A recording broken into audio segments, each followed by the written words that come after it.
I thought before diving into these historically influenced epics, we should first quickly examine the religious aspects that permeate these films. In one, we have a clear attempt to represent a monk of the Benedictine order, circa 984 AD, an order that embraces study, prayer, and good works to mankind. In the other film, well, we must look to the star and the director's own personal beliefs for a thorough understanding of his religious intent. Mel is, of course, a sedevacantist Catholic, and as we all know, sedevacantists believe that every pope since 1963 has forfeited their position through acceptance of heretical embracement of modernism and modern values, and consequently there is at present no known true pope. We watch Braveheart and Dragonheart. Ah, the French champagne. Can you tell me which members of the Reservoir Dogs you two are currently dressed as? I'm Mr. Pink. Sis Blue. So Miranda hasn't seen Reservoir Dogs. Secret Nazis. Yeah. Secret Nazis. Classic Spielberg. Classic Spielberg. He needs to kill 94 different 65-year-old men over 2.5 years because those men's children are all identical clones of Adolf Hitler. There's like a bunch of other shit that happens in Driven. Is there? Shake it! Shake it! The schlocky movie from this week may be the schlockiest film we've ever seen on this podcast. The Citizen Kane of the week is... Wow. So Sean, just once, just once, can we make it like not like just make the intro about the movies and only the movies? Oh,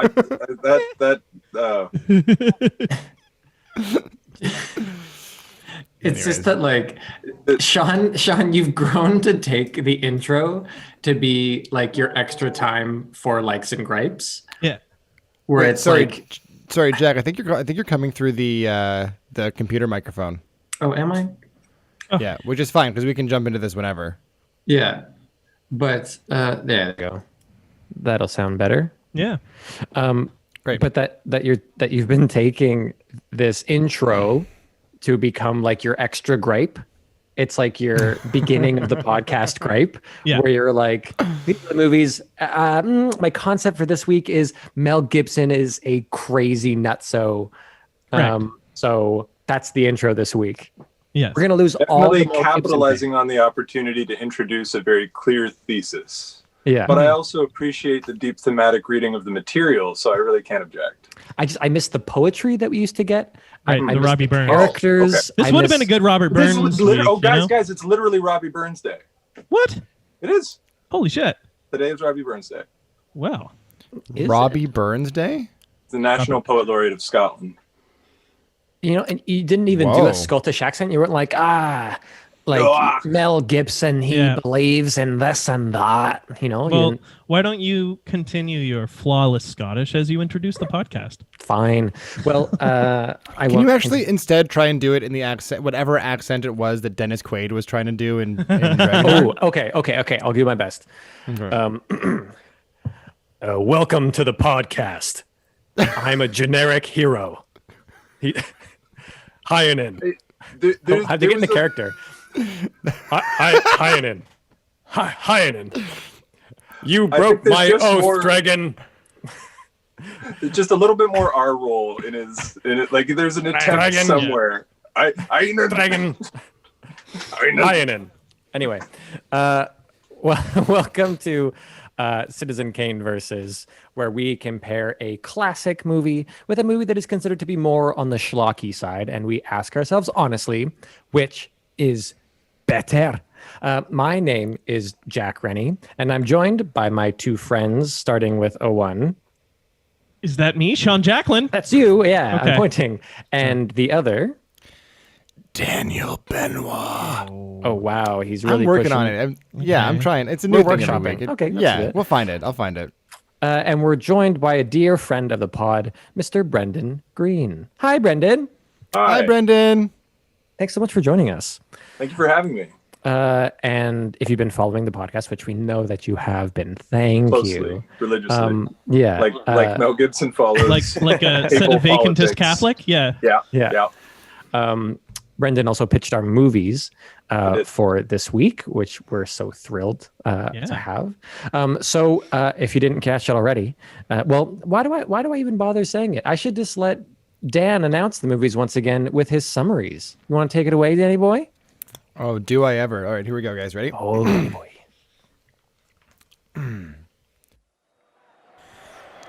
In the red corner, representing the classic, the epic tale of a brave young lad that leads a revolt of the Scottish people against the King of England after his wife is savagely murdered by the English army.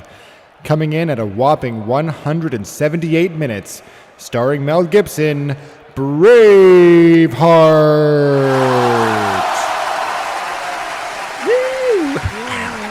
Okay. And in the blue corner, representing the schlock, the team of a valiant knight turned dragon slayer and his new bestie, the last dragon on Earth, who team up with a town of poor villagers to defeat their tyrannical and kind of immortal king, coming in at 103 minutes, starring Dennis Quaid and Sean Connery, Dragonheart.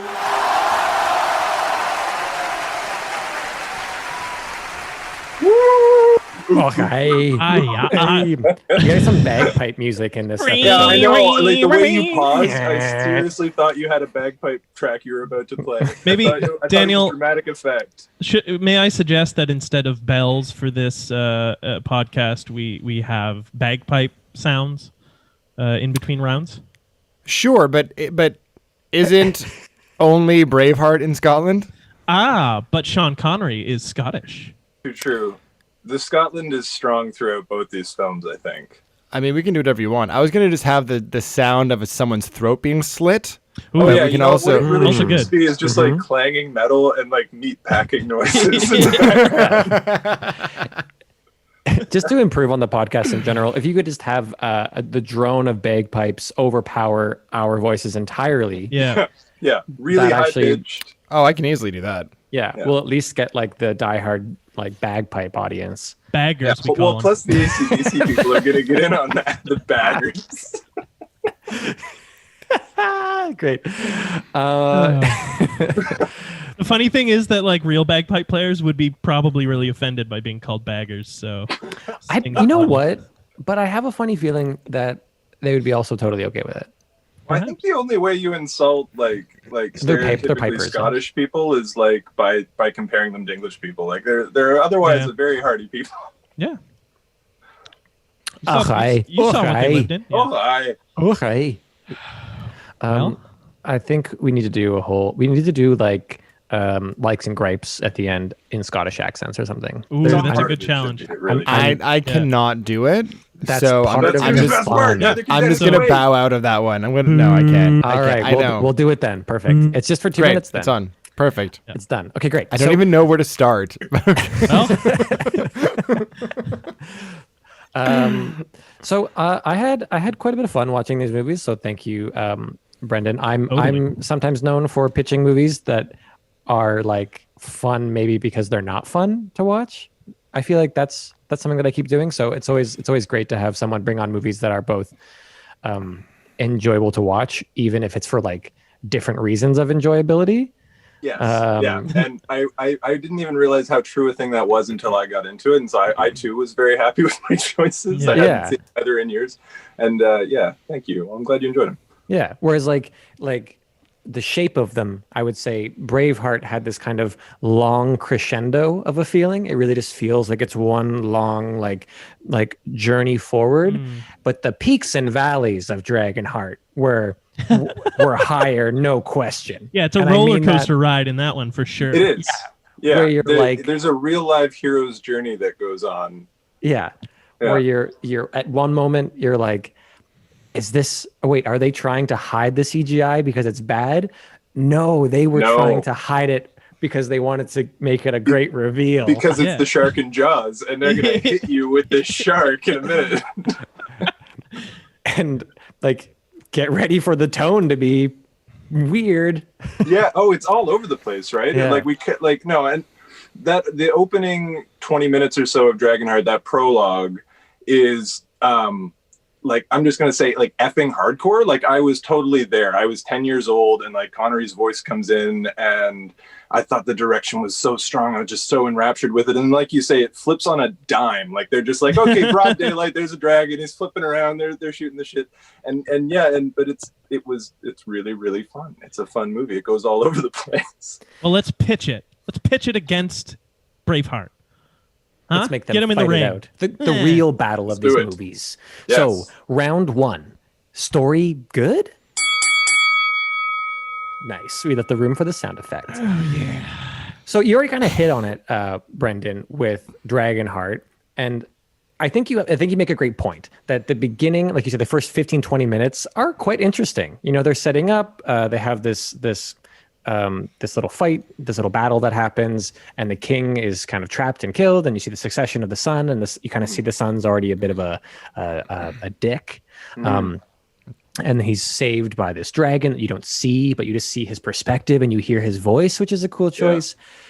Yeah. And they're doing a decent job of setting up the movie, and then they immediately undercut it in a way by being like, no, he's immediately a dick. Also, 16 years later, also, like, it's just like there's two really quick things away. Yeah, well, okay, I agree with that. I think the 12-year gap feels like no time at all. You're right. Like, it's just it feels like, and both it and Braveheart do the thing where we have to have kids and then recast them when they get older. And I'm always when we do that, I'm like, why not just find an excuse to use the actor? Although Mel Gibson is 40, let's get to that very soon. Is he 40 in Braveheart? No, he just looks 40. Yeah, he does. I think he's the exact right age to have played him, actually, from what I was reading. Lost my train of thought. But it's just that thing in Dragonheart, though. Like, it just feels like it feels like they're taking their time, and then they goes from, it's really quick cuts and like timing of scenes to, you have our hero, which I can't even tell you his name, but Dennis Quaid's character. Oh, Bowen. Bowen. You have Bowen being so grateful that the dragon saved the young Prince Hyanin. His life, and then like the hard reversal from, you know, like swearing an oath to the dragon to like swearing to effing kill him. And then 12 years of vengeance, like just in no time at all. To our hero that we're supposed to sympathize with, going on like a 12-year genocidal rampage. So here's my thing is, I think that what Dragonheart does in the story department is it is extremely economical with its time, and like thus the audience's time, and also their budget. And partly what I think is so effective of the direction at the beginning is that they're saying really close to the action and selling me on the idea that the violence of this medieval world is really real, and the stakes of what our knight character are telling Einan feel really real. And then, we kind of get to cartoon business really quickly. But I'm sorry, I must have missed that, but... What? Yeah, when Bugs Bunny is in the cave. No, I mean, like, we get to a very cartoony place of and like Pete Postlethwaite, your Benedictine monk. Thank you for correctly identifying what order he belonged to, Sean. The historical accuracy is more than the Braveheart people can I try to keep say. my intros at least as historically accurate as, you know, like Braveheart wasn't. So yeah, at least. Daniel, I believe you had something to say. Looked like you were hopping in. I was just going to comment on the big plot hole for me in Dragonheart, which was the fact that he goes... The one? Just one? The one big one. The major one for me. Okay. Was the fact that he vowed to make his life's mission to slay this one dragon. He goes on a 12-year mission to do so, and then when he comes face to face with it and hears his voice, 100%. Has no idea who he 12 is. years. And you know what? That, like, we don't Do know all dragons talk? Goes on between the three of them for the entire movie. I was thinking that they're all the way down to the last act of the movie when David Thewlis is like, oh, it's that like he's still doing that, and we're halfway through the movie before Dennis Quaid even fucking figures it out. We're more than halfway. It's not until he's standing at King Arthur's grave in the rain. That's right. And it's after he even came down and showed him the heart in the river confrontation moment, and Quaid hasn't figured it out. Which is, and Dan, I wondered the same thing that, like, I wrote, I think, multiple times. I'm like, are we really supposed to believe that he doesn't recognize this dragon, the dragon that has fueled his dozen-year quest? Right. Well, and the story kind of leaves us in this place where, because they only built one dragon and can only show us one dragon in the movie, we don't get to see the one that he kills off screen right in the cartoonishly quick death scene of the first dragon. And so we never get a chance to see how similar they might be. Like, are they all Sean Connery? That's what I'm wondering. Well, that was my question. I was like, hey, do they all look the same? Do they all speak? Do they all have a Scottish accent? I'm pretty sure the dragon that Dennis Quaid killed in the beginning was a woman. Yeah. So, Sean Connery is a woman. Yeah. So that sounds he's hitting himself. Yeah. That sounds sexy. I think. So wait, how does he beat himself then? I know That's there a different are podcast, Jack. There are like six Dragonheart films, but I really wish that they just explored the Sean Connery verse through those films. There's 4 of them. 3 of them are in the last couple of years. One just came out this year, actually. That's right. Yeah. And I think that's the one with Patrick Stewart as the new dragon. Oh, perfect. Wow. I love that, although it is a crime against cinema that more than one of these movies was made. I don't know. I don't know. In the grand scheme of things, this is a pretty and it's also like you got to look at the movie. Producer is Rafaela De Laurentiis, and this is the daughter of Dino De Laurentiis, like legendary film producer since the 1960s. And she began her career working on his projects Dune and Conan the Barbarian way back in the 80s, and that's kind of the pedigree that this Dragonheart series comes out of. And she's still making them with, from what I read, largely the same creative team, like same music people, same stunt people, same designers, are still working since Conan all the way through these. Now that you say that, the aesthetic look of this film, which we will cover in the next round, but is definitely straight from that. Brendan, can you help answer me this other question in terms of the story? We kind of talked about the tone a little bit. Would you say that this movie is for children? Is this a kids movie?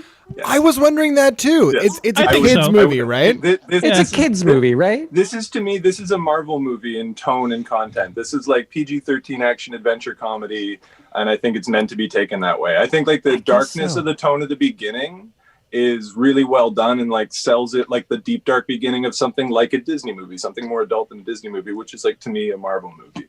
I will point out it's a kid movie. The major flaw of most of the battle scenes for me is when the king or leader just rides off into battle alone and has no protection whatsoever and expects to be okay. Like, what? I mean, he is immortal in this. That's true. He is immortal until he's not. But they don't. We're going to talk about medieval battle tactics in Braveheart, my friend. Are we going to have a conversation about that? But they don't explain that immortality very well, and it's also brought in pretty late. Like, I didn't know that he was immortal or how until kind of the last act when he's like, when he says it, I think Heinen is like, so I'm immortal. And I was like, you are? Well, they have that scene where he gets shot in the heart with an arrow and then he's fine, right? I guess so. That's late on, though. I think Draco says it in some of their bro chats through the middle part when they're just kind of hanging out, the two of them. The romance, I loved it. Brandon and I were screaming. We were like, kiss already. Yeah, I know. Just kiss. He's already been inside his mouth. Yeah. which by the way, looked exactly like Legolas fighting Timothy Oliphant in Lord of the Rings. That, I think, was my favorite part of my movie watching experience for both these films, was just that one scene of like the time lapse. I mean, we're from day to night and he's just still like... Although I will say he's sitting on the dragon's tongue and Draco is still articulating perfectly. Very well, which drove me nuts. Well, I bet Sean just put a finger in his mouth and just was like, this is how I talk. Whatever, he's a master. Yeah. I thought the most fun day in the recording booth, and here we're talking about sound, but the most fun day had to be when they did Quaid's voiceover for that, where he's like, ooh, ah. So Dennis, I'd like to get the sound as if a dragon's tongue is caressing your jockstrap right now, okay? And go. Yeah, exactly. Heinen. Heinen.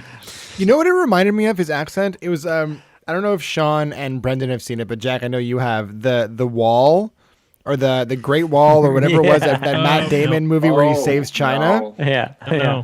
Oh, I've heard the accent, that'd be a hard though. skip for us. Yeah. Yeah. Man. The thing is, because it's like he thought, I think Dennis Quaid thought he was doing an accent, but he was just doing a voice. Yes. You know what I mean? Like he thought, yes. He's like, I'm Scottish. I think it seemed like someone who thought they could do an accent. But I think I mean, the other tradition that movie comes out of, and Braveheart too, I think, is there was Robin Hood, Prince of Thieves was really, really popular like 3 years before this. Like it made fucking so much money. And in that, quite famously, Costner walks in and basically does like a quarter English accent in one scene at the beginning of the movie and then says, F it for the rest of it. And I think he kind of ushered that in as like a day where it's like, finally, our American leading men can say F it to accents and we can just do that and feel free. Yeah. But Dennis Quaid wasn't not doing an accent. He was just doing a really ambiguous, hard to understand one, right? Or not understand, but a very inconsistent one. Also that. Well, I was confused because in the opening scene, everyone had a different accent. Yeah. So the knight had one, and then the little dweeb prince was English, and then the right-hand man to the king was Scottish, I think. It's billed on the Wikipedia page as a British-American production. So I think shot in Slovakia by an all-Italian crew made by an Italian producer. And funded by the Swedes. British and American itself. So it's the anti-globalist's nightmare, Funded by China. Probably a lot of Chinese investment money in there. Yeah, it's dark money. So that's the thing is, I can forgive.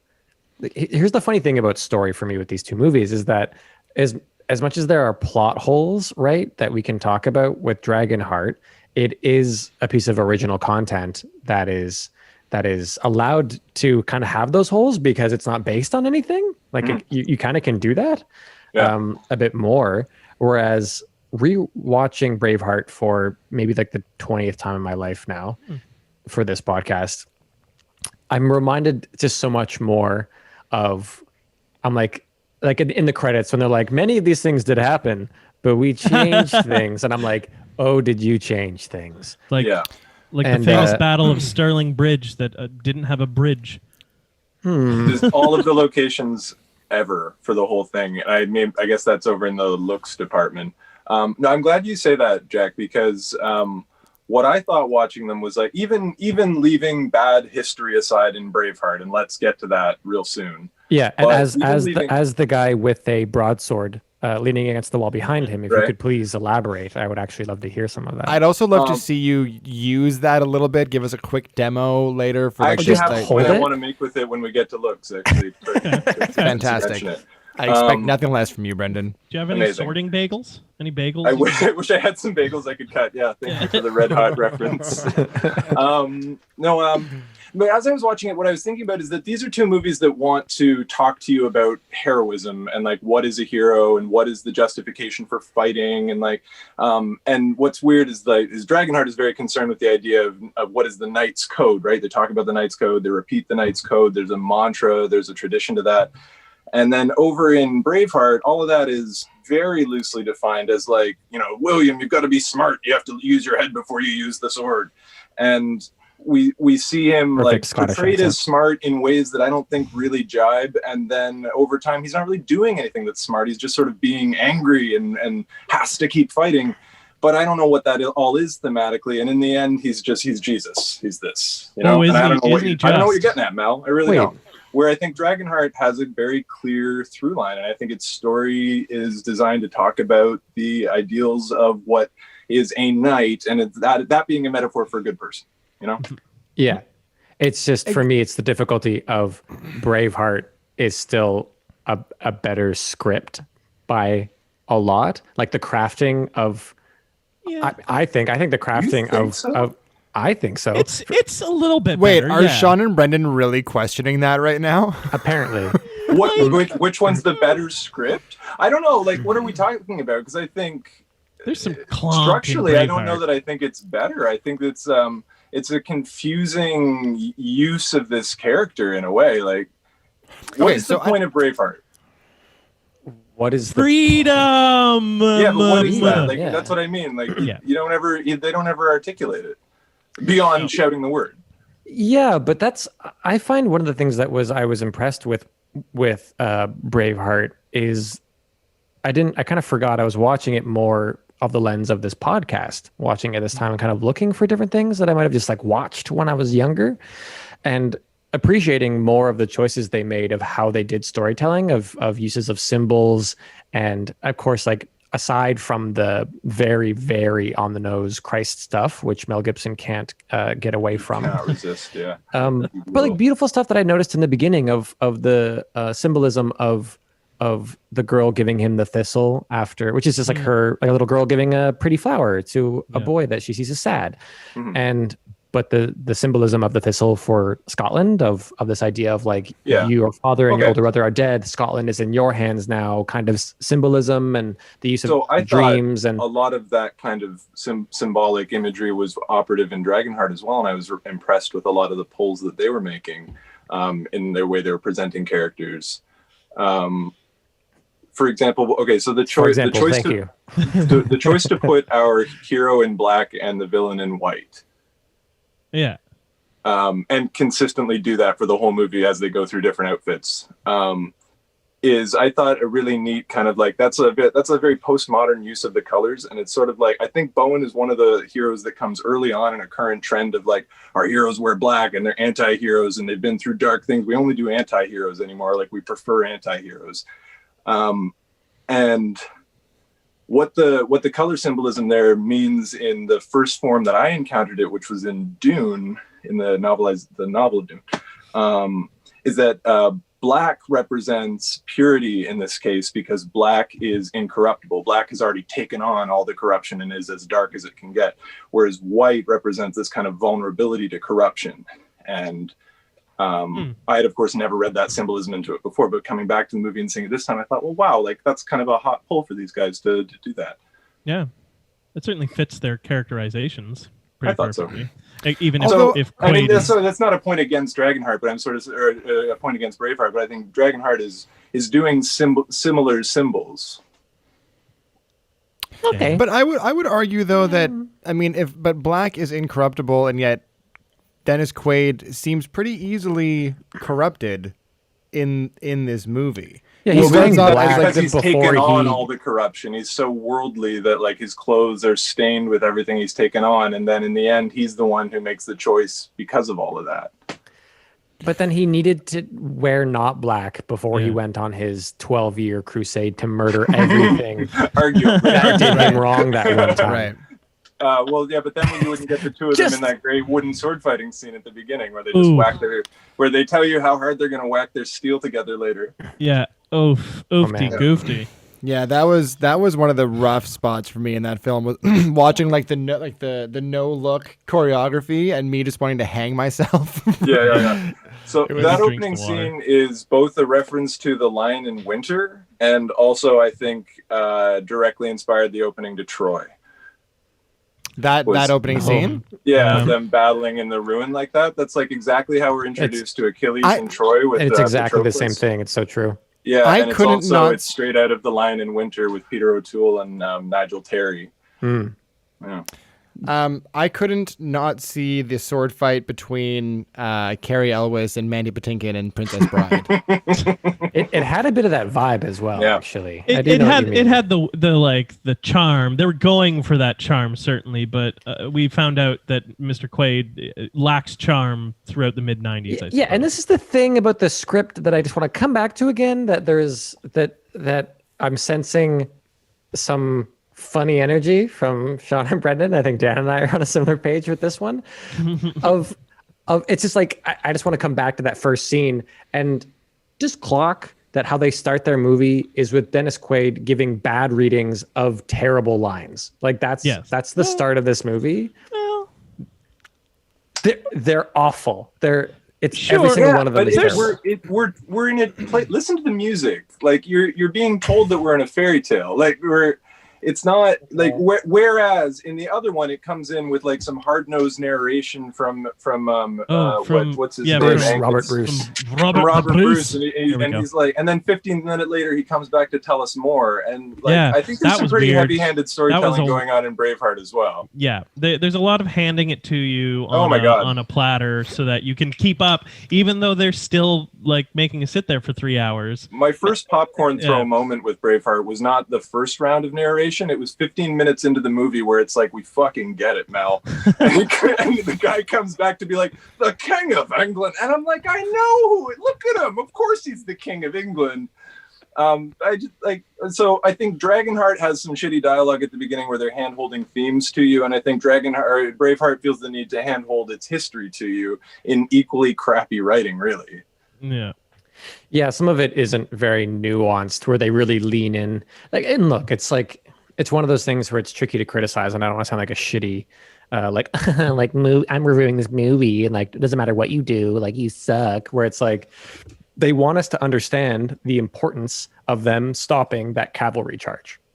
You know what I mean? Yeah, and they say it a couple times that like it's been 200 years since anyone stopped it, and we should run away. Like they build oh my it God, up. Are we getting to the tactics amount, and how do you do that? We can do the tactics. Are we going to get to the medieval tactics stuff? I mean, I think we might as well. Yeah. Okay. William Wallace. Bill. Bill. Not. I think he preferred Bill. Yeah. Billy Wallace. Mel Billy Gibson Wallace. did Billy not Willie, they called him. invent knocking people off of horses with pikes. Neither did Alexander the Great, who was doing it 2,000 years before this. Who? This movie portrays him as smart, being he invents everything, and no one else has ever heard of doing things the way they did it, you know? And instead of reading their history and just being like, what was medieval warfare? Because they had somebody who knew what they were talking about. But instead of just doing it and showing how hard it was and making that the dramatic thing, they have to make him smarter than everybody. So they have him inventing everything and like coming up with these never before seen tactics, like lighting things on fire and using long sticks. It's like Marco Polo when he invents the catapult for the Mongol horde descending on China. Yeah. When Marco Polo when he invents the yeah. catapult. Yeah. Yeah. Sorry, when you said China, I thought my favorite part of Great Wall was the historically accurate bungee jump scene. Mm. Oh yeah. Wow. Yeah. I mean that's just true anyway. Yeah, I mean, if you know your Chinese history. Yeah, they really did have William Wallace sold as like this guy who it's like, well, he speaks Latin. He's been to Rome. He speaks. I kind of appreciate that his French accent was shit. Dog shit, yeah. yeah. He's like, ou en français, si vous préférez. Like he says it, but it's like you're a Scotsman who learned French in the 1400s. You do probably suck at it. So let's talk about that. All of the nobility of both Scotland and England are French at this time. Yeah, his name isn't Robert the Bruce. His name is Robert de Bruce. He's French. Well, in this film, we have to have the Scottish people with Scottish accents that didn't exist then. We need the English people with English accents that didn't exist then. The French people with French accents that didn't exist unfortunately, then. what everybody who's vaguely Celtic or Saxon. Let's not do the entire British history of the history of the British Isles. That's a different podcast. Let's not. It's not. No, but so like these Scots who are rebelling some of them are Norman lords and some of them are Scottish Highlanders, but like the idea of Scotland as we know it today is more born in the periods afterwards, as is England, as is France. Like these things don't really exist yet. Yeah.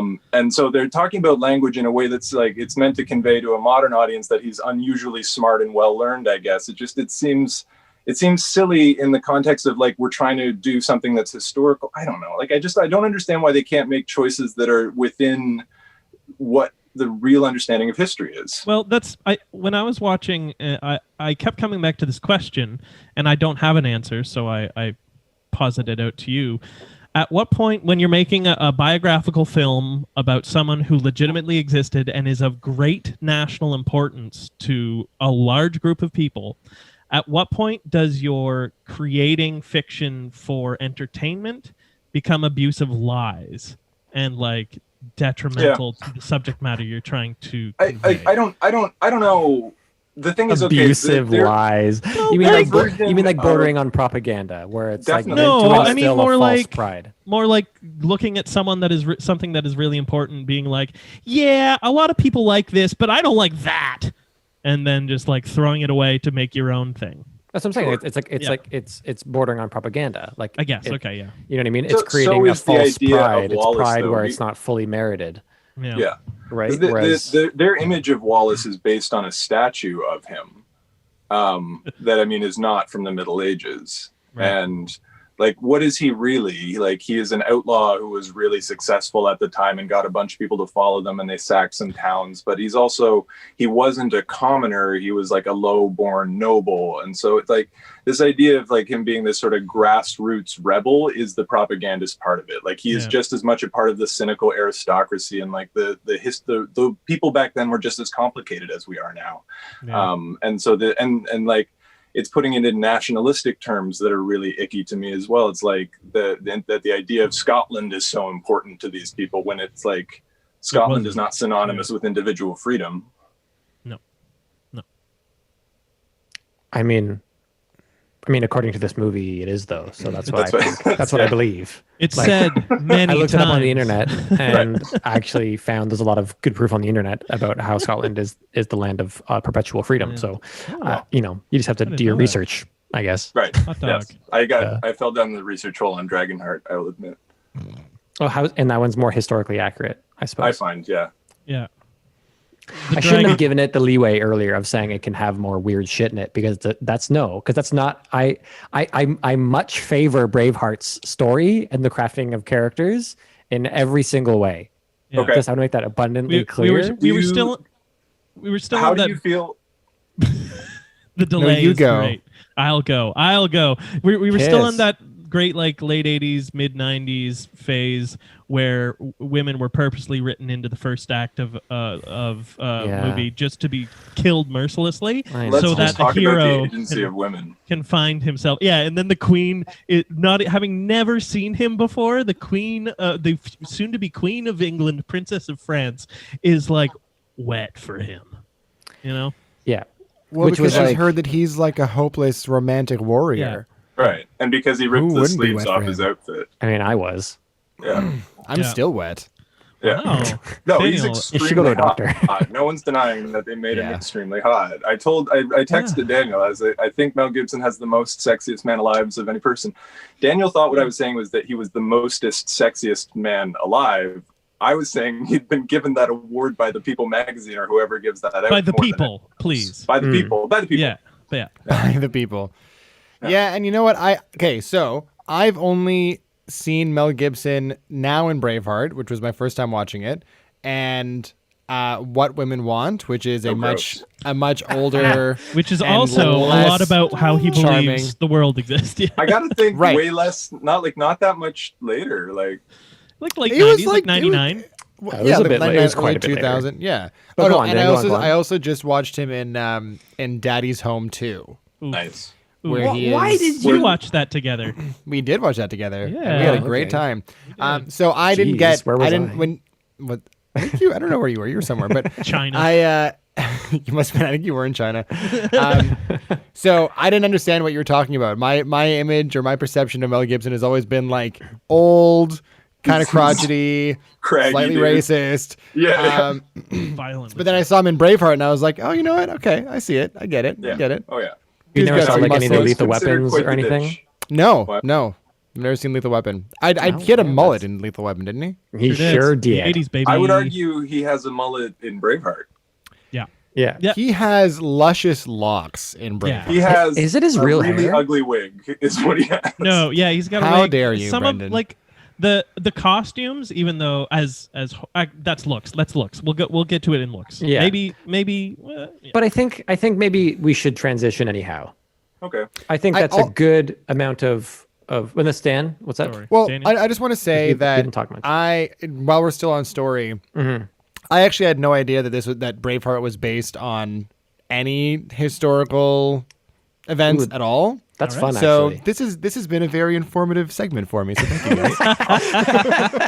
guys. You should read about how the English King Edward I was absolutely not considered a horrible person and is actually like a really beloved figure in English history because he basically unified what we now know as England.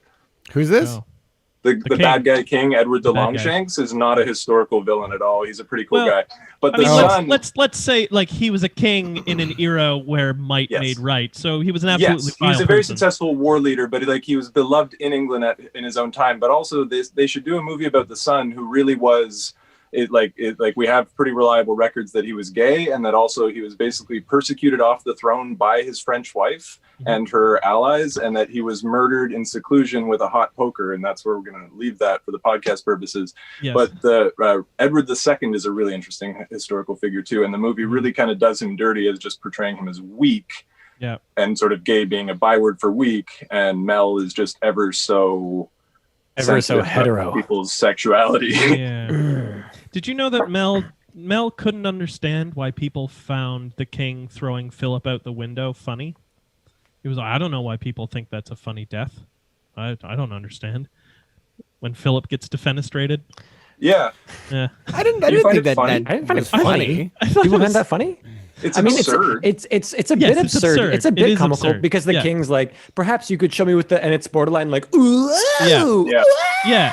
And then he's on the ground straight up in Wile E. Coyote position. Yeah. And then the guards all like are over him, and then they all like scatter away like little. It's might as well held up a sign saying, "Oh no!" Adventure movies. Yeah, it's suddenly like a American-made Jackie Chan movie. Yeah.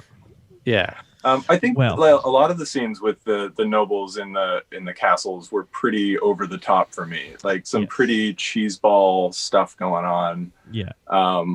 Like the evil king is like so evil it makes him sick, and it's like he's so homophobic, and yet his son is like so over the top, and like everybody's up to a million. I mean, not that anyone was subtle ever. I guess that's more acting. You mean the son like walking around with people carrying a mirror for him, being like, and it's like a minute, wait. A minute after they were like, convene my council of war, and then a minute later he's like, all right. Well, that's been some hearty debate and education, apparently, all around. Sorry. No. It's good. Good for me too. Again, I don't know a lot about this either. I'm learning lots too, Dan. Well, we'll have you two as guests on Brendan's and my podcast, Medieval Scottish History from a Canadian perspective. I'm sure it'll be more popular than this one. Damn it, the podcast. Yeah. So, end of round one. Cool. So, going into round two, looks good. Begin. Where do we start with looks on these two movies? How about the Mortal Kombat 2 CGI for the dragon? You know in what? 1995. Yeah. Well, I was 96, first of all. Thank you. But you're welcome. For sure done in 95, but yeah. Yeah.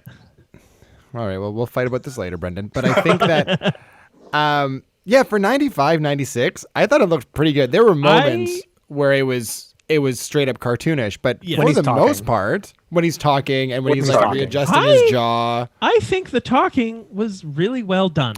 The lips were synced up really well. I thought it was good. I think if you take him as an animated character, like if you don't look at him as he's supposed to be photorealistic, which I mean, obviously in a world of at the time they wanted us to think of him as he's supposed to be photorealistic, but if you look at him now, he's a great looking character. He's really cool. Well, totally. And kind of to Jack's point earlier, it's hard to criticize the looks of the dragon in Dragonheart when you look at it through the lens of it being a movie for kids, right? They're not dumping. I mean, they probably dumped quite a bit of money into making that dragon because for the time it looked pretty fucking good. Most of the budget, clearly.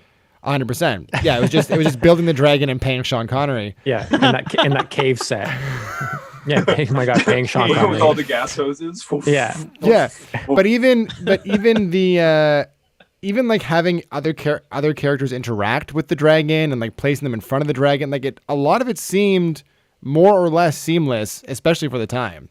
I thought them talking to the dragon was usually pretty effective. Like I bought them in scenes having conversations, like both Quaid and Julie Christie, who plays the queen, had a scene with him towards the end that I thought I bought. Like I was watching a scene. Yeah. I think this is definitely the film that George Lucas saw in 1996 and said, now's the time I make my prequels. The technology's there, baby. Great. So that's a point against this movie? Is that what you're saying? Look, I'm not saying that what you're saying is true, and it, like the talking was synced up well, and it like, you know, not even just synced up, it like matched his voice pretty well, which is a whole extra thing that takes a lot of time and attention and care. I would argue those two things are the same thing. What's the difference between his voice being synced up and his voice lining up? But I'm not saying lining up. I'm saying it matched the voice, like that, because you can have a mouth match the like the words being said, but it doesn't fit the voice that's behind the words. I see what you mean. You mean. Okay. So, and I thought they did a pretty good job with that too. Like Sean Connery's delivery was evident in the animation of the dragon's face. I thought so too, and we see him using his chest a lot too, like and it dovetails into Connery's vocal performance. But like the dragon's breathing. Yeah, but that doesn't change that the look of that dragon's mouth is super weird. It's that funny thing where you make a thing that's not a dragon. It's not a dragon that like we've been conditioned to look at through like Lord of the Rings and other popular dragons that we grew up like Aragon, and that kind of stuff. It's clearly their own like interpretation of what a dragon's like skull. And looks they've like. made the face pretty anthropomorphic, so it can emote. Yeah. Right. Yeah, that's true. But that's what I'm saying. It's that anthropomorphic nature that actually pushed it further to me into the uncanny valley. Whereas like all the other things that you're talking about, I agree with you, how it fit into the surroundings and the animation of it in general and stuff I bought.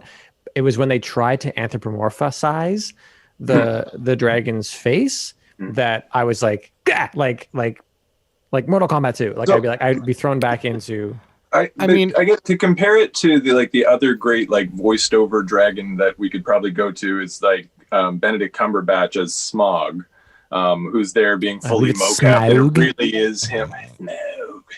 Smaug. And they kept it much more like beak-like, and it's like it doesn't really. But then it's a big monster, and it doesn't look like he's talking anymore. It won't look so much like it's Sean Connery coming out of the dragon. Yeah, we're deep in the uncanny valley. There's no question about that. Yes, we're still exploring the possibilities of CG animation. Yeah, and I guess all I'll say on this subject is I've never seen a real dragon, so I don't know that they didn't nail it. Daniel, you didn't know Braveheart was based on William Wallace, and you have never seen a real dragon. No, I've never seen a real dragon. Where come with me? I got a guy. It's fine. Is it like a live dragon? Yeah, I got a dragon guy. Yeah. Oh, amazing. Okay. You come over, after? I'll bring it. Yeah. Great. No masks. I want to go where there's dragons. No masks. No masks. No masks. Except on the dragon. Yeah. Yeah. Gotta hide that uncanny valley. Look, and that's a fair point too. Look, I'm not saying it was like driving me crazy or anything like that, but it definitely made me laugh sometimes, and it definitely made me groan a couple times. Yeah. Like it was a point of contention. That's all I'm trying to say for me.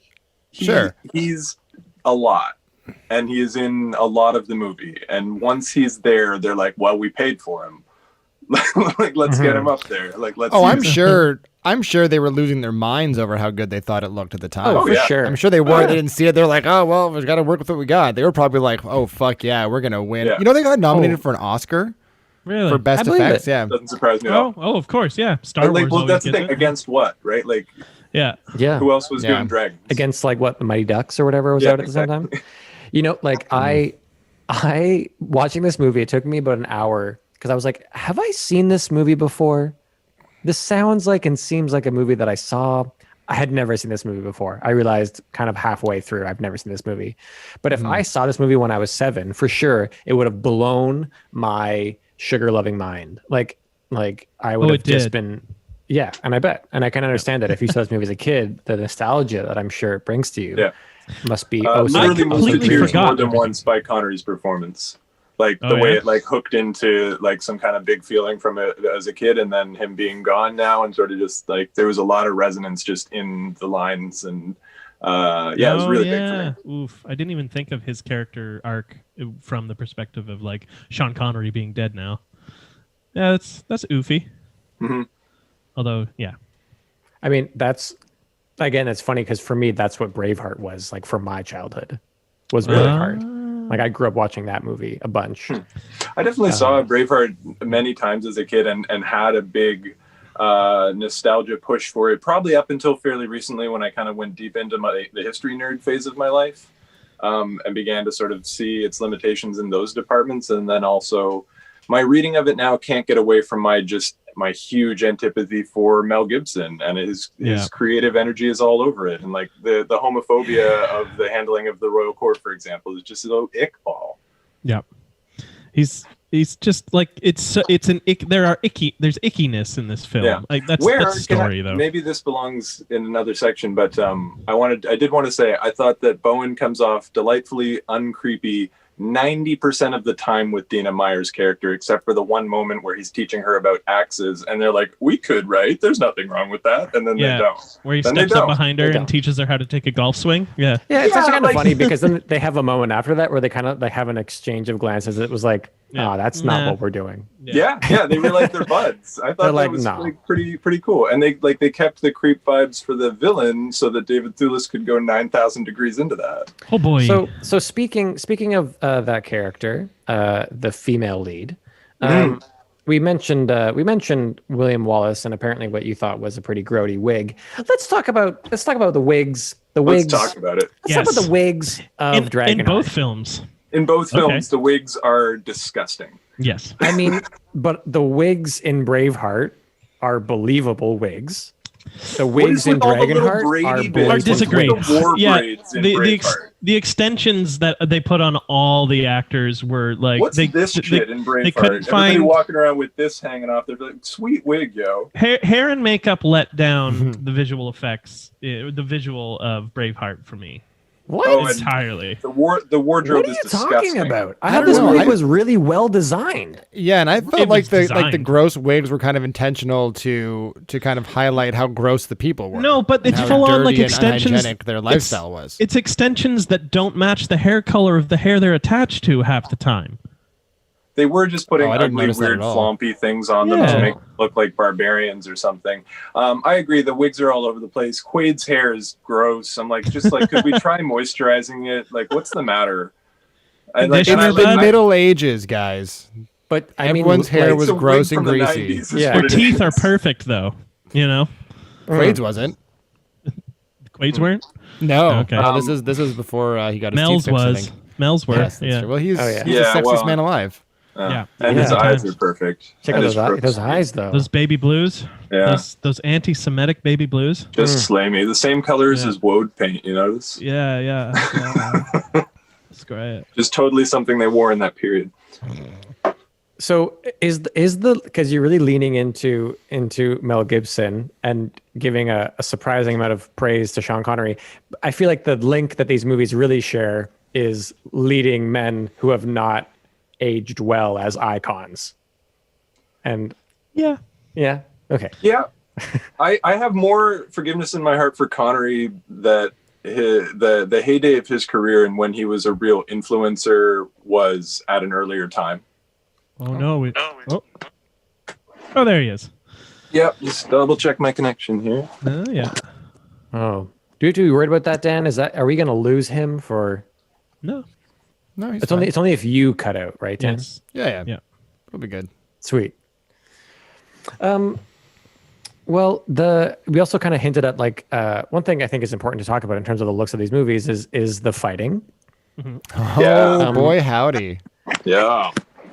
Which, okay, so I have some experience doing quite a bit of stage combat and fight direction.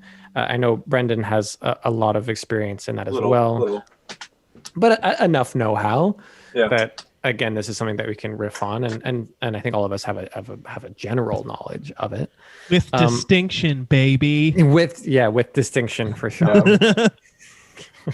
Congratulations, Sean. We should take a moment. Sorry, can you add a sound effect? Sorry, for Sean? advanced actor combatant. Oh well. No. And this is where everyone turns off the podcast. Yeah. No one wants this. Yeah, as we all jerk ourselves off over our stage combat training. Yeah. That's for my OnlyFans. Yeah. And so generally like the fights in Dragonheart are full of what I kind of describe as like abhorrent technique, and I mean that mostly for the archery at times, as well as the what I guess I'd have to call like the broadsword fighting. Yeah. The dude Peter Postlethwaite does a fine job with his archery. It's more correct. He's classically trained. That's fine. There's with I don't know why no one corrected him, but Thewlis, Heinen, he shoots our lead in the river there, and he has his elbow down by his side. Yeah. Which is like lesson 1 of archery. It is, but you will see it a lot in movies that people get the direction because then your hand is in your face. You know, and it's like this. It's one of the. I would put it in the same category as like nobody ever wears helmets. One of my main gripes with the armor in Braveheart is none of them are wearing masks. They all had steel masks on their face, but we don't because we want to see the actors' faces. I think it's a similar thing. Although, yes, you're 100%. That may explain Thulis, but it does not explain Dennis Quaid on horseback, barely able to keep the point of his arrow is going all over the place. If there was anyone on set around him, I hope they were behind glass, because like. Fuck, dude! Learn to ride a horse and shoot. It's not that hard. Okay, to that point though, I had more of a question than a comment about this. So in Braveheart, the first negotiation scene, where William Wallace rides up and tells them they're not going to surrender and everyone has to leave, or like they're all going to die unless the English give up. He is not stationary for more than maybe half a second in that entire scene, and I couldn't figure out if it was like a choice that he as William Wallace would have like a reckless horse, or if he, the actor, just had no control over the stunt horse that he was riding. I think it was a directorial choice that like it's Mel Gibson always plays the wild man type since like the Lethal Weapon series, and I think that's how they were characterizing early Wallace anyway, when he's like a devil may care, right? And I thought right, it's like to intimidate and offset. But the same thing though in the freedom speech, he's riding back and forth, and they've got all the spears in the foreground, so you're going like as he rides past all these spear points, and I can't see him, and I'm pretty sure it had to be ADR because I'm like, how could they have gotten sound with him riding up and down on a horse like that? Dude, can we get one wide of the guy? But then every time they go wide, I can see that there's only 200 dudes in the field, and it breaks my illusion. Yeah. But they also, for some of the shots, they did get like a shit ton of extras. Oh yeah. But still not enough, and it still looks tacky, and it's still not what it would look like. Yeah, but it's okay. Like I'll take that, and it's real people than a big CGI thing. Being real people is a huge thing. Yeah, it is. And they could have put it in like. They could have had them in units. They could have made it look like a military, like they know what they're doing from a military perspective. Because so much of the battles in those movies, just groups of people moving towards each other in a way that I think, even if you don't know how they actually fought battles, you look at it and it's like, why would you do that? Like, why would you all just run towards each other and start hit? Like, why would you do that? Yeah, it seemed like they, because not to fully leave the idea of just like the terrible technique of some of the fights, which is fine because like not all of them, they're not supposed to be super technical fighters, some of them. True. Which is fine. But I mean bad technique in terms of like just like seeing people block before the attack is being made is just stuff that was done too many times that were really like made me go like it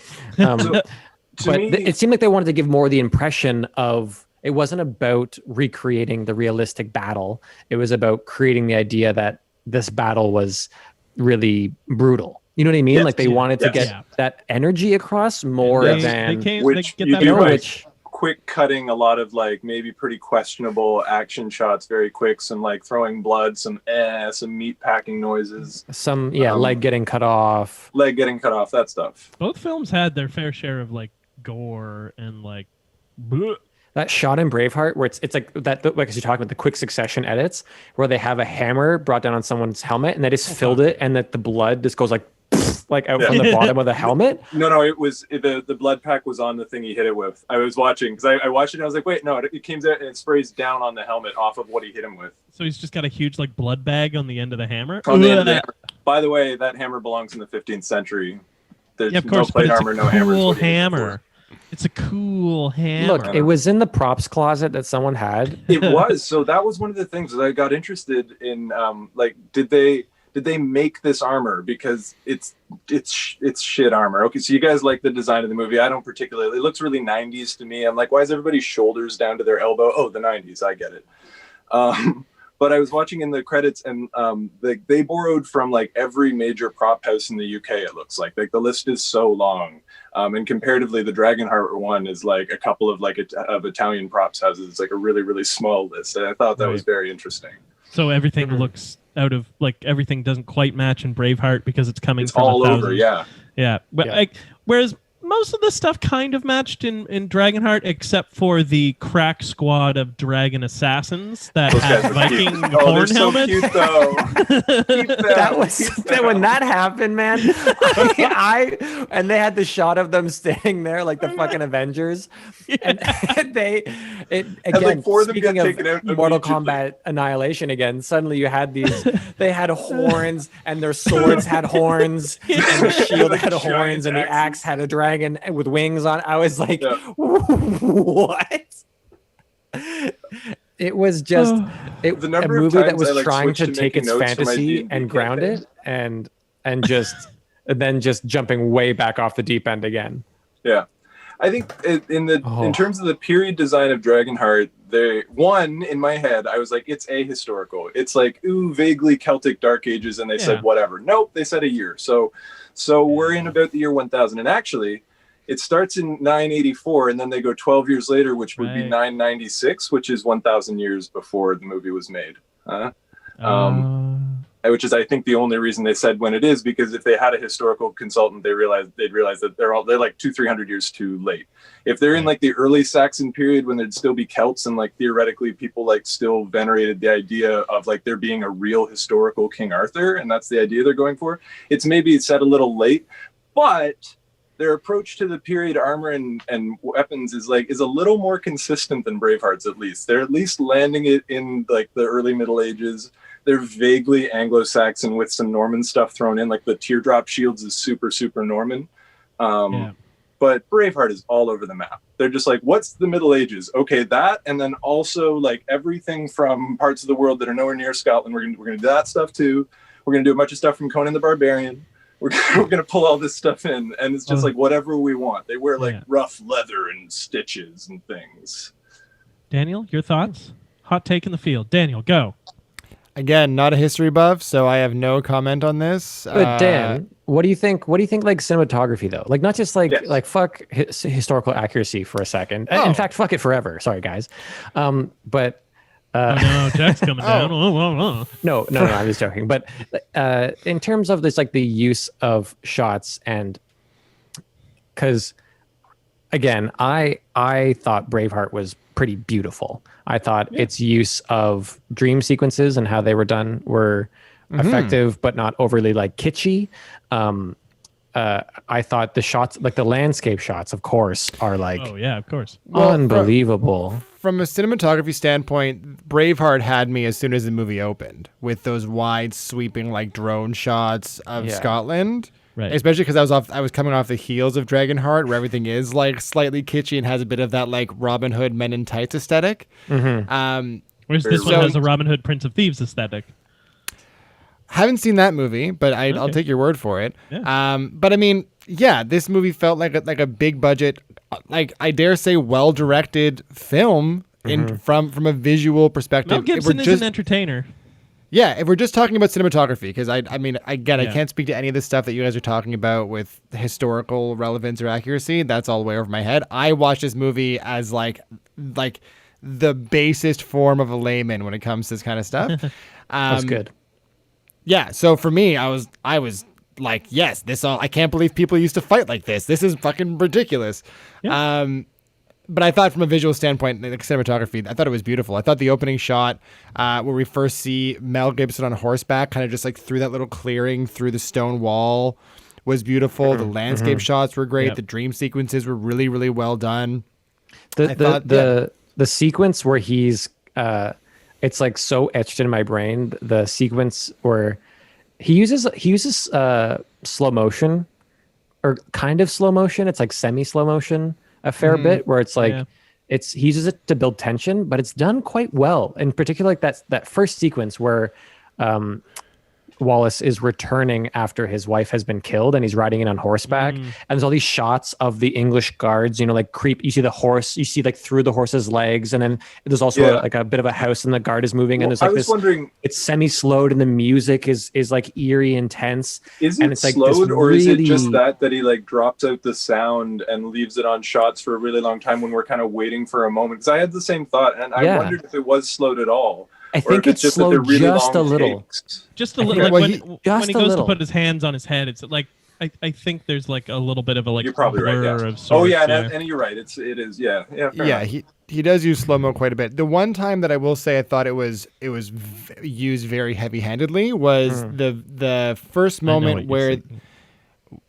the King's Guard the King's Guard shows up to take the first wife under prima nocta rule, and there's that really long sequence of her like going around in slow motion and touching all the guards on the shoulder. And I'm thinking the whole time, and like we kissing don't her even know husband's her cheek. name. We don't care who this person is. And she's a terrible fucking actor. Yeah.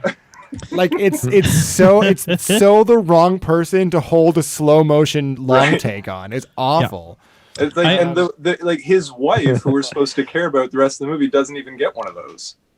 I thought, Daniel, you were going to talk about the I think it's the first time that he brings his soon-to-be wife up to the ridge to look out over the canyons together, and the layers of Vaseline that they just smeared all over the lens to give it that nice lover's soft focus, like 50s softness. Yeah. I Are didn't you talking mind about that too much. Are you talking about the sex scene when they were backlit and standing just staring at each other naked? No, that was also weird. When he first I was didn't like, think that was that weird. Brendan 'cause I mentioned wrote this to down me yesterday. My favorite part of sex is the staring at each other naked part. yeah, I mean That is a fun part of sex, guys. I think Yeah, this that is a movie, fun part. It's like one of my favorite parts. yeah, this movie definitely wants us to like. I buy it. That's- I've never These had are two sex. people who have never had sex before. Yeah. They're virginal. They're pure. That's what this movie. Not that like maybe for her that was true historically, but for him he was a lower noble who like was romping his way through. Well, Europe. let's not bother them with history anymore. Let's go with they're both pure and virginal and beautiful, and their nipples are backlit so we can see the little hairs. Yes, and they were look, I freezing didn't- cold. Yeah, I didn't get the vibe too much that we were supposed to expect him to be virginal, but certainly her, right? Like, so she's the one facing away because she's more shy and it's nervous, new, where he's facing her because he's like, And he's you know, worldly. like, He's yeah, established as worldly. guys, I bought it. Like the Speaks romance Latin. in this movie was, I thought, quite beautiful. Like The romance think- between them was beautiful. I thought the Yeah. romance between him and the French princess was completely unnecessary. Totally and just like stilted. shoehorned. Yeah. But they Yeah. needed to kill Longshanks with the knowledge that his grandson is not his grandson. They needed which that little- definitely wasn't true, and No. it was just a point Definitely that I not, was because like, the why are you kid- doing this movie? The kid that she's pregnant with, I'm sorry, I'm going to do it again, is Edward III. Damn it. Who's a really, really important king. The end. Yeah. There. Well, I guess we've moved on from looks a bit. Let's move on then. Let's say end of round. So moving on to round 3. Sounds good. Begin. Ding ding. Sound round. I prefer the Dragonheart theme song. I hate you for saying that. I found the score in Dragonheart to be like generic to the point of nausea. I found both Thank you, to be Dan. so painfully like the samey and also just leading of my emotions in a way that I think I'm forgiving the camp factor on Dragonheart on a lot of this stuff because I enjoy the content of Dragonheart more. I'll cop to that.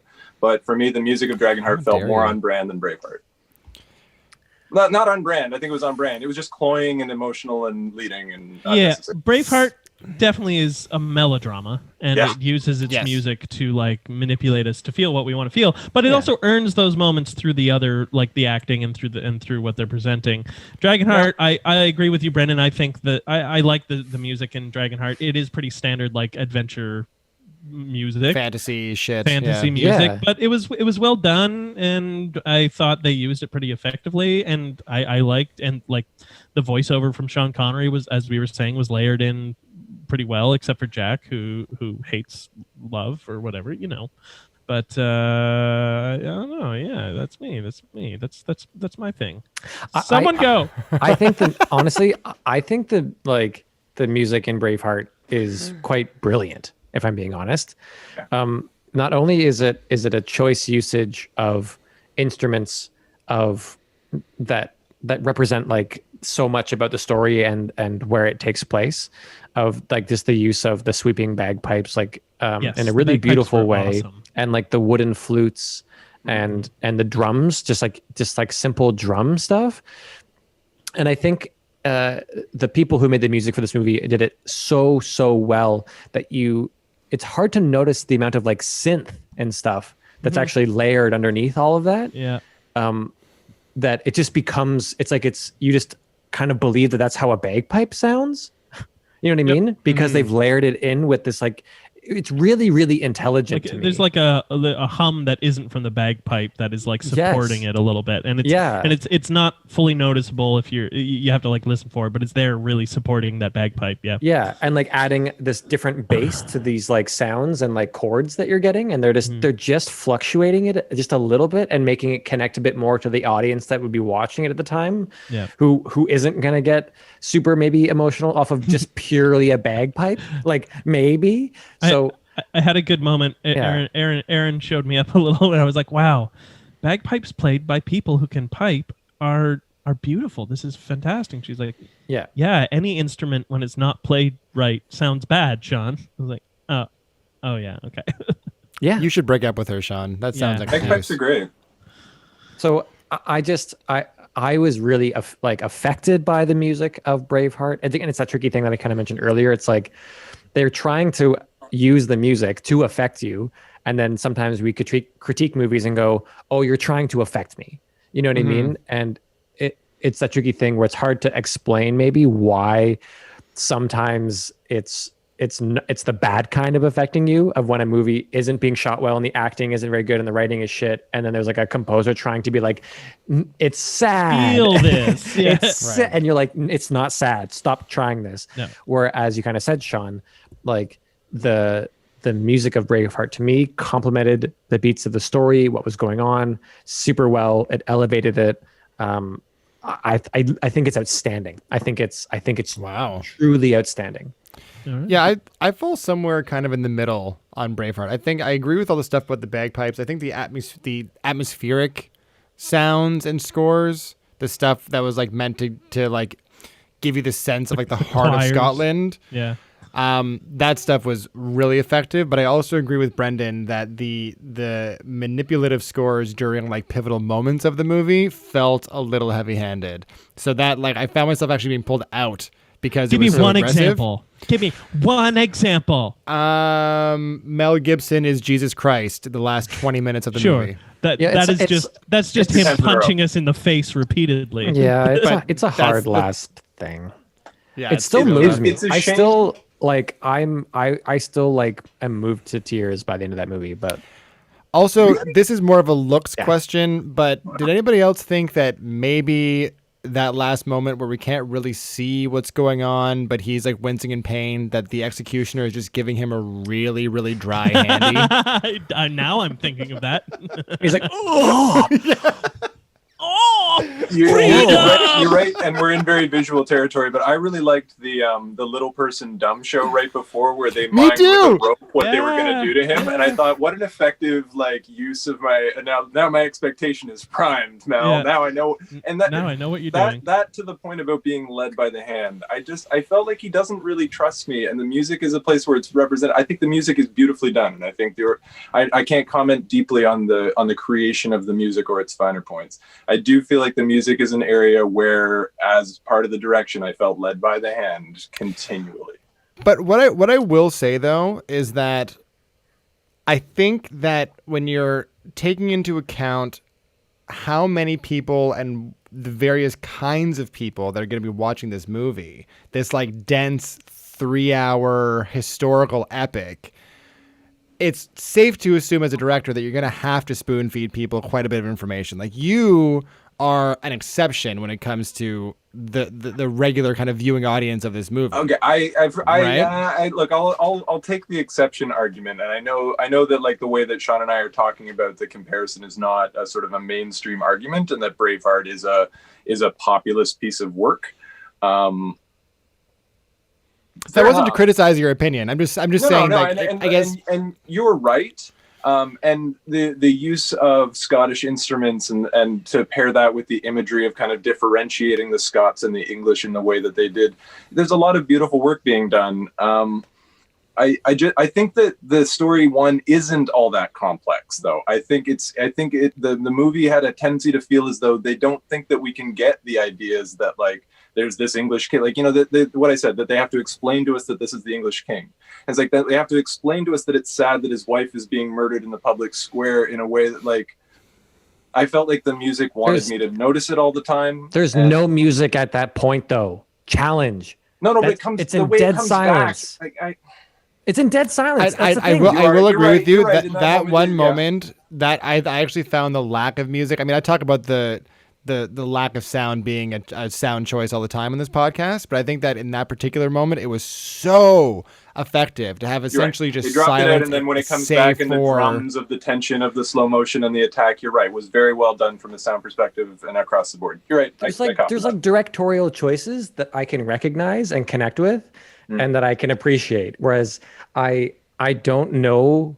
I don't know what I'm left with after Dragonheart much. I can't remember any of the music. I don't know the melodies, but someone tell me something that I should appreciate. Well, in Dragonheart's defense, it had Dennis Quaid doing a flawless accent from somewhere. It's a Mid-Atlantic. Let's call it a Mid-Atlantic. Just I taught him the code. Yeah. You're missing all the gravel. Where's the gravel? Einen. I taught him the code. Dragon.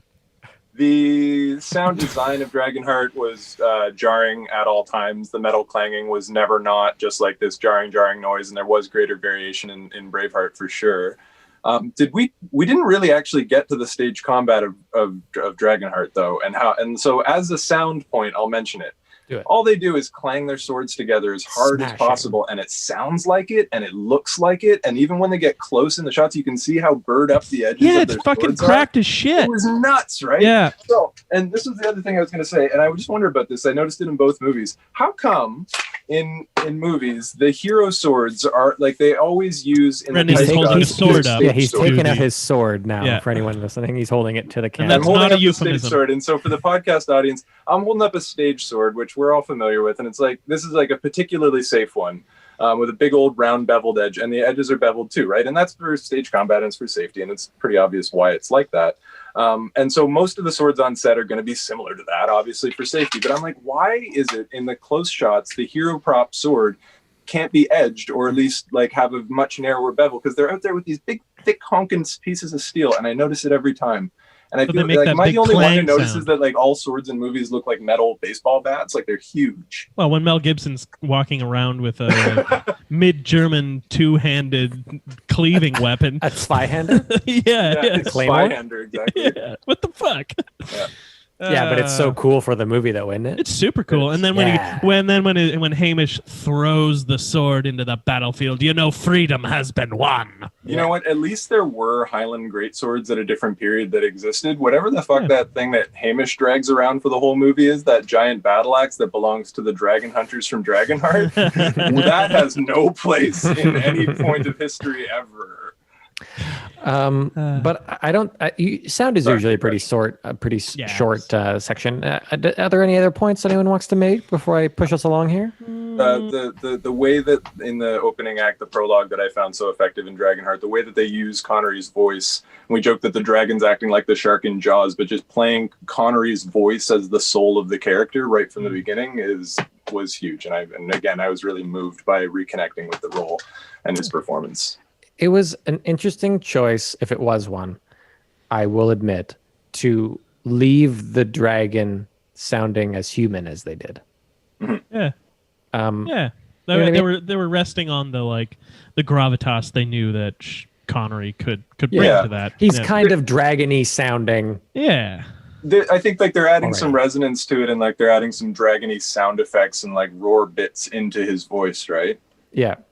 But they didn't go, it wasn't Cumberbatch, as we mentioned, as another reference. It wasn't someone being like, whoa. They didn't have Sean Connery put on a green suit and then crawl around on a soundstage for 6 weeks. Which, what a missed opportunity, huh? Do you the commitment of that man, though, in that performance is like... If they also mocapped a 60-year-old Connery, doing this dragon. They'd have the dragon's on its hind legs. It looks like it has a drink in its hand.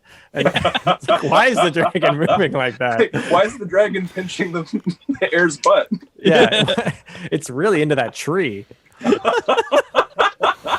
Well, I'm sorry, I didn't realize we were recording. I don't want to do another take, so that'll have to be that.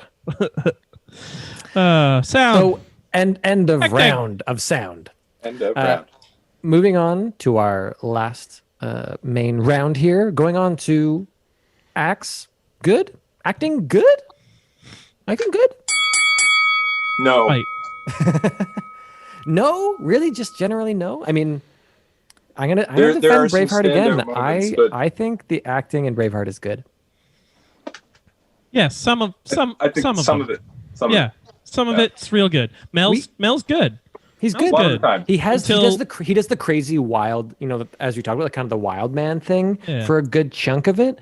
But in terms of just like that key thing that's lost in a lot of film acting of like what it does is it brings lots of urgency. He's very urgent in a lot of what he's doing, and that does help a long movie like this, I think, as well as being generally a hero that we're supposed to follow. That's like in this blockbuster world of heroes, who has an interesting range. You know what I mean? Where he's like giddy and smiley about things. He's like saddened by things. He's you know what I mean? Like there's a lot going on. I think he's one of the better heroes that exists in cinema. Yeah, I think as far as giving us, like you say, a great range and like seeing this character at all of his highs and lows, I agree. I think Mel's charisma comes through, and he could rely on that by being very one note, and he's not. You're right. He does feel free to come off really dark and angry, and maybe he's kind of going a place, like and we're joking about who he is in his personal life. Maybe Mel went some places as an actor in some of those moments, because you're right, he's scary at times, in addition to be boyish and charming. Whereas the guy, I also admit that I do not like, and I think I've never liked the guy who played Robert the Bruce. No, he's awful. Which is why What else we is never. he in? That's the thing. He was supposed He's to in a sequel to Braveheart called Robert the Bruce. Shut that up. Came out last year, mid-pandemic, and failed horribly because of that. Are you serious? Are you kidding me? It's about because Robert the Bruce shortly after this loses a major battle and goes into like hiding in the Scottish swamps for 20 years, and it's about him like hiding with a Scottish family that supports the English crown.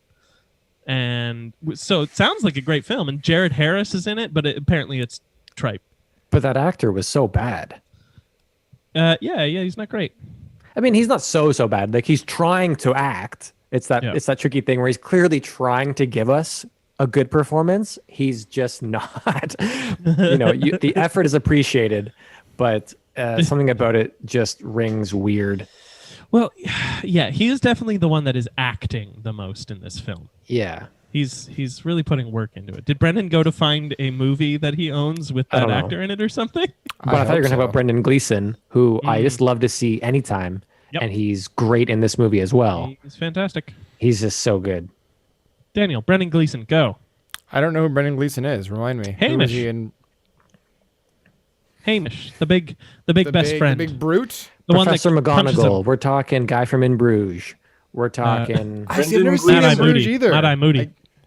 Mad-Eye Moody. Daniel hasn't seen Harry Potter. Watch In Bruges. I have seen Harry Potter. I've seen all the Harry Potter now. Then Mad-Eye Moody from the fourth. From the Harry Potter. The Harry Potter with the creepy eye. Yeah.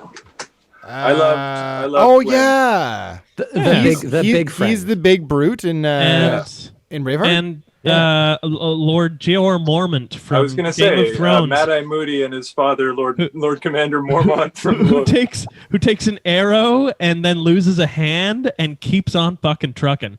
And just goes the most like horrendous noises. Wait, can we go back to sound for a minute? He made the most horrendous noises. Like, yeah! Like horrifying. I love it. And in Dragonheart, I love Pete Postlethwaite In our very first episode, I gushed about him in Clash of the Titans. He's great. He knows what the character is. He knows he's in a bad film, and he just has the time of his life. Yeah. And again, Sean Connery really brings a lot to this film as well. I mean, he's not doing anything extraordinary, but he brings a lot of heart to He didn't phone it in. No, he didn't. It seems like he cared. And he could have. He really could have. And became known for doing so after this. And he even talked about how he became frustrated late in his career because these roles were what was open to him. And he's like, I don't want to keep having to be King Arthur and everything, like just doing these things over and over again. And that's partly why he stopped appearing in films. Like it's why he retired. Right. And yeah, like he could totally have just like treated this as a nothing thing. But again, the way that he seemed to commit to the performance is, I think, part of why, looking at it as an adult, why I'm giving the film the value it does. I think he saw this simple hero myth as something that was going to reach kids, particularly young boys. I think he recognized that like he could give resonance to it in that way, and I think he did. Yep. Jason Isaacs. Amazing. Also throwing it to the fences and like landing so every on time. tone. He is the tone of the movie. Yeah, he's perfect. Jason Isaacs is also from Harry Potter. They're all in Harry Potter now. They're literally all in Harry Potter. Yeah, you got Professor Lumen there. Yeah. Lupin? Lupin. David Thewlis, who I thought in his scenery-chewing melodramatic villainry was right where I wanted him to be. It's like Prince Charles' physicality of like always kind of like this horrible, slouchy, rich person thing. Yeah. I don't know. I thought he was pretty terrible, if I'm being honest. I like Thewlis a lot. I like him. I thought it's partly like just a terrible character because it's written off as like, no, the Dragonheart didn't corrupt him. He corrupted it. He's just naturally a shitbag. Yes. Like from a kid. Always been one, always will be. He's evil, which is like, that's how do you play that? It's partly a jab at the writing and stuff as well. But I don't think he did it any favors either. Well, I feel like in a movie like Dragonheart, if he had given this more of a humanized, grounded performance with like true evil motivation, he wouldn't have fit in the movie. I think that his cartoonish, over-the-top performance is actually right in the vein of what this movie is supposed to be. It's completely, like, tonally accurate. But then, like maybe not as far as him, like. In the final scene, them coming to his chamber and he's draped on the bed with his sword like extended in front of him. Like maybe, I don't know. It's a misfire for him for sure, this film. I think so. But I also know what you're saying, Dan. Like I do know what you're saying. Like he couldn't just do like a regular performance. I think a lot of these performances, like it's like, we're mad at Thewlis for being up to $1 million, but we like that Isaacs is supporting that with that bananas shit that he's doing every time he's not like. But that's different for a supporting villain versus lead villain. Do you know what I mean? Yes. To me, those things are different. Like, but they are flat characters. They are stock characters. They're meant to be. You know, we're deliberately in the world of melodrama, and I mean, love it or hate it. You're. I don't think you're wrong. He's again, we're watching a kids movie, right? Like that's the thing too. I don't agree with reducing it though. I don't agree that like that makes but I mean, thematically interesting. This is not MVP 2. But if we're, oh my God, unfortunately, don't even bring that movie up. Am I right, Dan? Am I right? Kill yourself. I think that I'm not reducing it, but I think it's important to realize, because kind of like you're talking about, these are archetypal characters, right? Like they're stock characters, and they're meant to be immediately recognizable to a very young audience. Yeah, like a kid needs to know that he's bad. So you need the villain to be cartoonishly evil, so the little kid knows that he's a bad guy. Here's what I think is interesting about that, about stock characters and simple characters in terms of kids media, though, is that we talk about it like you say, that it makes it easier for the kid to get it because the imagery will be clear because it's kind of established, but it also helps to establish what villainy looks like, you know, and like. It's like Star Wars and movies like this do a lot of like what we then recognize in later, more complex, more adult imagery. And I think we get a good example of that exact thing in Braveheart, when our first introduction to the English nobility in Scotland arrives, claiming prima nocta rights, and he's just the most like sniveling, shit-eating Englishman they could find to portray this, and it's perfect because he's playing it to 1,000%, and we know, oh, this man is evil, and we want to see him dead, and then we do see him dead, and so the perfect. I will give the in terms of the comparison of layered, interesting villains, I will absolutely give to Patrick McGoohan in Braveheart as Edward the Longshanks. I mean, all it does is get more and more serious and more gross and hacky as he goes along. But I do love him when he's on screen. Like, he is a richly evil villain. He's always the most interesting person in any scene he's in. He certainly is. Yeah. Yeah. Can I do an acting one? Dina Meyer, who Mm-hmm. plays Kara in Braveheart, the Dragonheart. I'm sorry, I'm just gonna keep messing them up the whole time. In the heart, in the one with the heart. Yeah, in the one with the heart. With the very big red wig. Yes. The female lead of the movie. The very big, very wig. Yeah. Very red wig.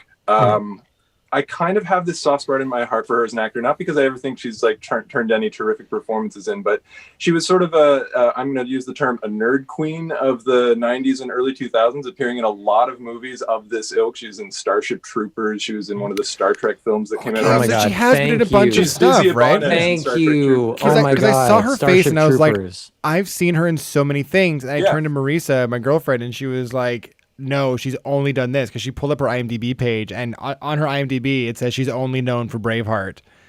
And I was like, that can't be right. She Dragonheart? For Dragonheart. Yeah, no, she's in. Yeah, she plays Dizzy in the Starship Troopers, and she plays like, a I've seen your Romulan in a Star Trek movie and a couple of things. And I just always liked her when she popped up. I thought like she's really committed in these little roles, and like every actress that is like popular in those roles, she kind of ages out in her early 30s, and you never see her ever again, you know. And like, was she wowing me with her work? Not necessarily, but she was working really consistently. I like a lot of the movies she was in, and then, you know, she goes away, and this is what happens to so many people.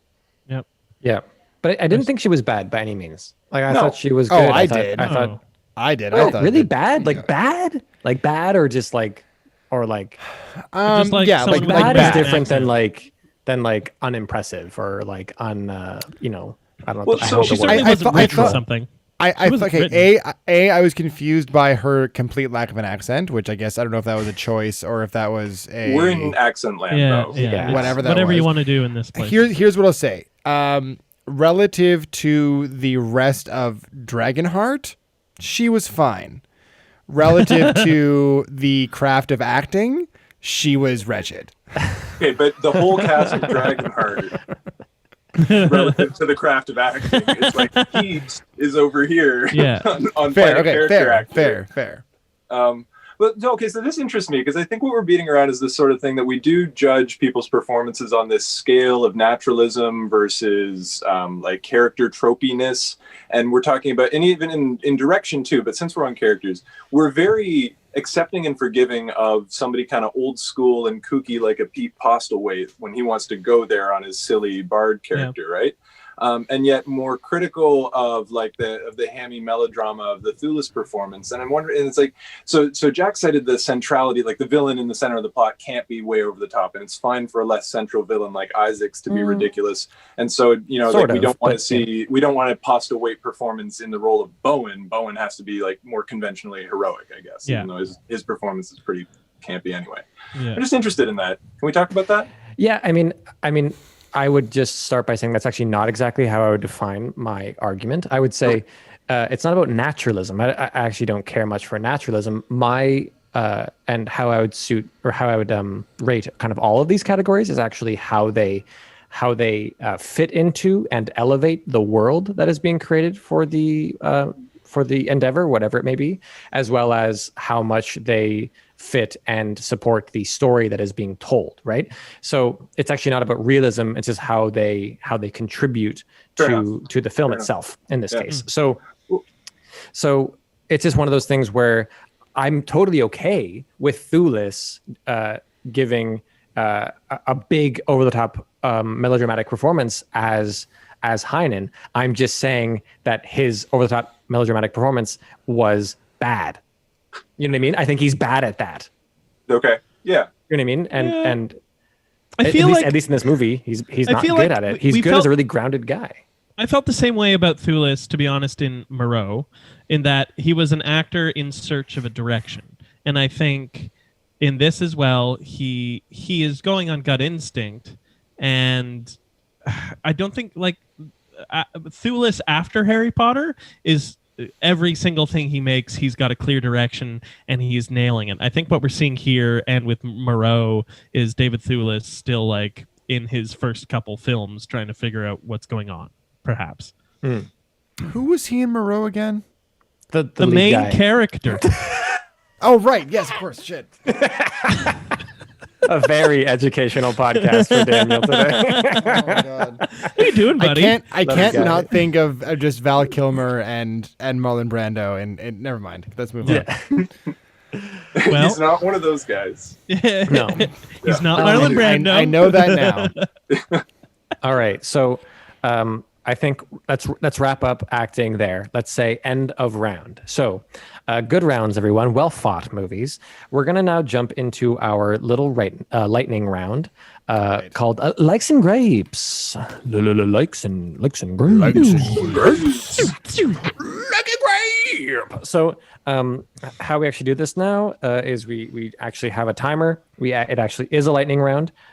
Should we add like 30 seconds because we have a fourth person or no? Should we just talk a lot faster? Let's just talk a lot faster. Yeah, great. So it's 2 minutes still on the clock. I love it.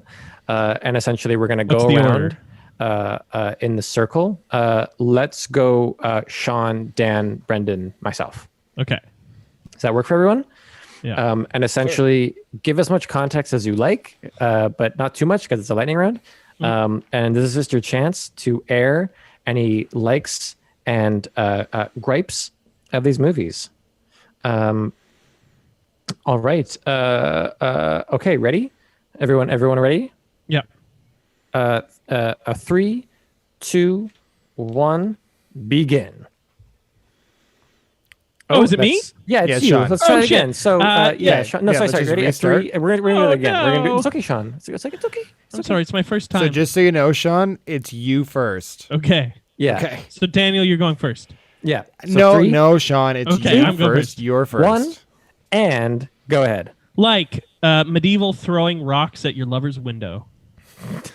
I thought they picked a really good actor for young Prince in Dragonheart. Brendan, go. young Brendan Thulis. Gleeson, full stop. Nice.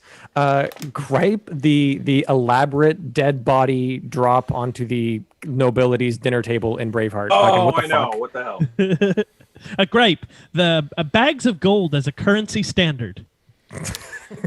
Gripe, every prince is a little bitch in these movies. Gripes. There's just no interest in history really on the part of the people who made Braveheart whatsoever, and I just don't know why you didn't just make something up instead. Yeah, there you go. Similarly, I thought the casting of the little kid in Braveheart was good. Well cast. Gripe. The ball trauma in both films. Casual recreational fist fighting in Braveheart. Like Sean Connery, full stop. Gripe. Dennis Quaid's actor voice in this movie. Like Pete Postlethwaite, full stop. Like Stephen the Mad Irishman. Oh, did we lose Brendan? Oh, no. No, Okay, we're keep going. he's here. Go, Gripe, Brennan. Stephen the Mad Irishman. Fuck Gripe you. that we're supposed to expect that there's going to be actually a fight between a dragon I know. and a person. Fuck that. Like the line, I'd quit while I was ahead while he's holding a head. Like the line, the mere sight of my gentle son's face would encourage anyone to invade the whole country. Yeah. It's a dope line.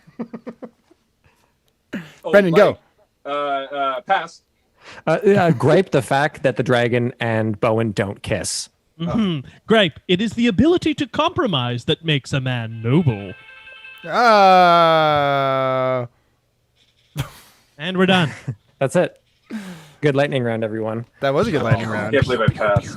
We're getting so good at this. You It's should have okay. written stuff down, I Brendan. admire you Amateur. so much, Brendan, for just passing. That's Good job. Keep I the was energy beating going. around one, and I didn't want to sit there and milk it.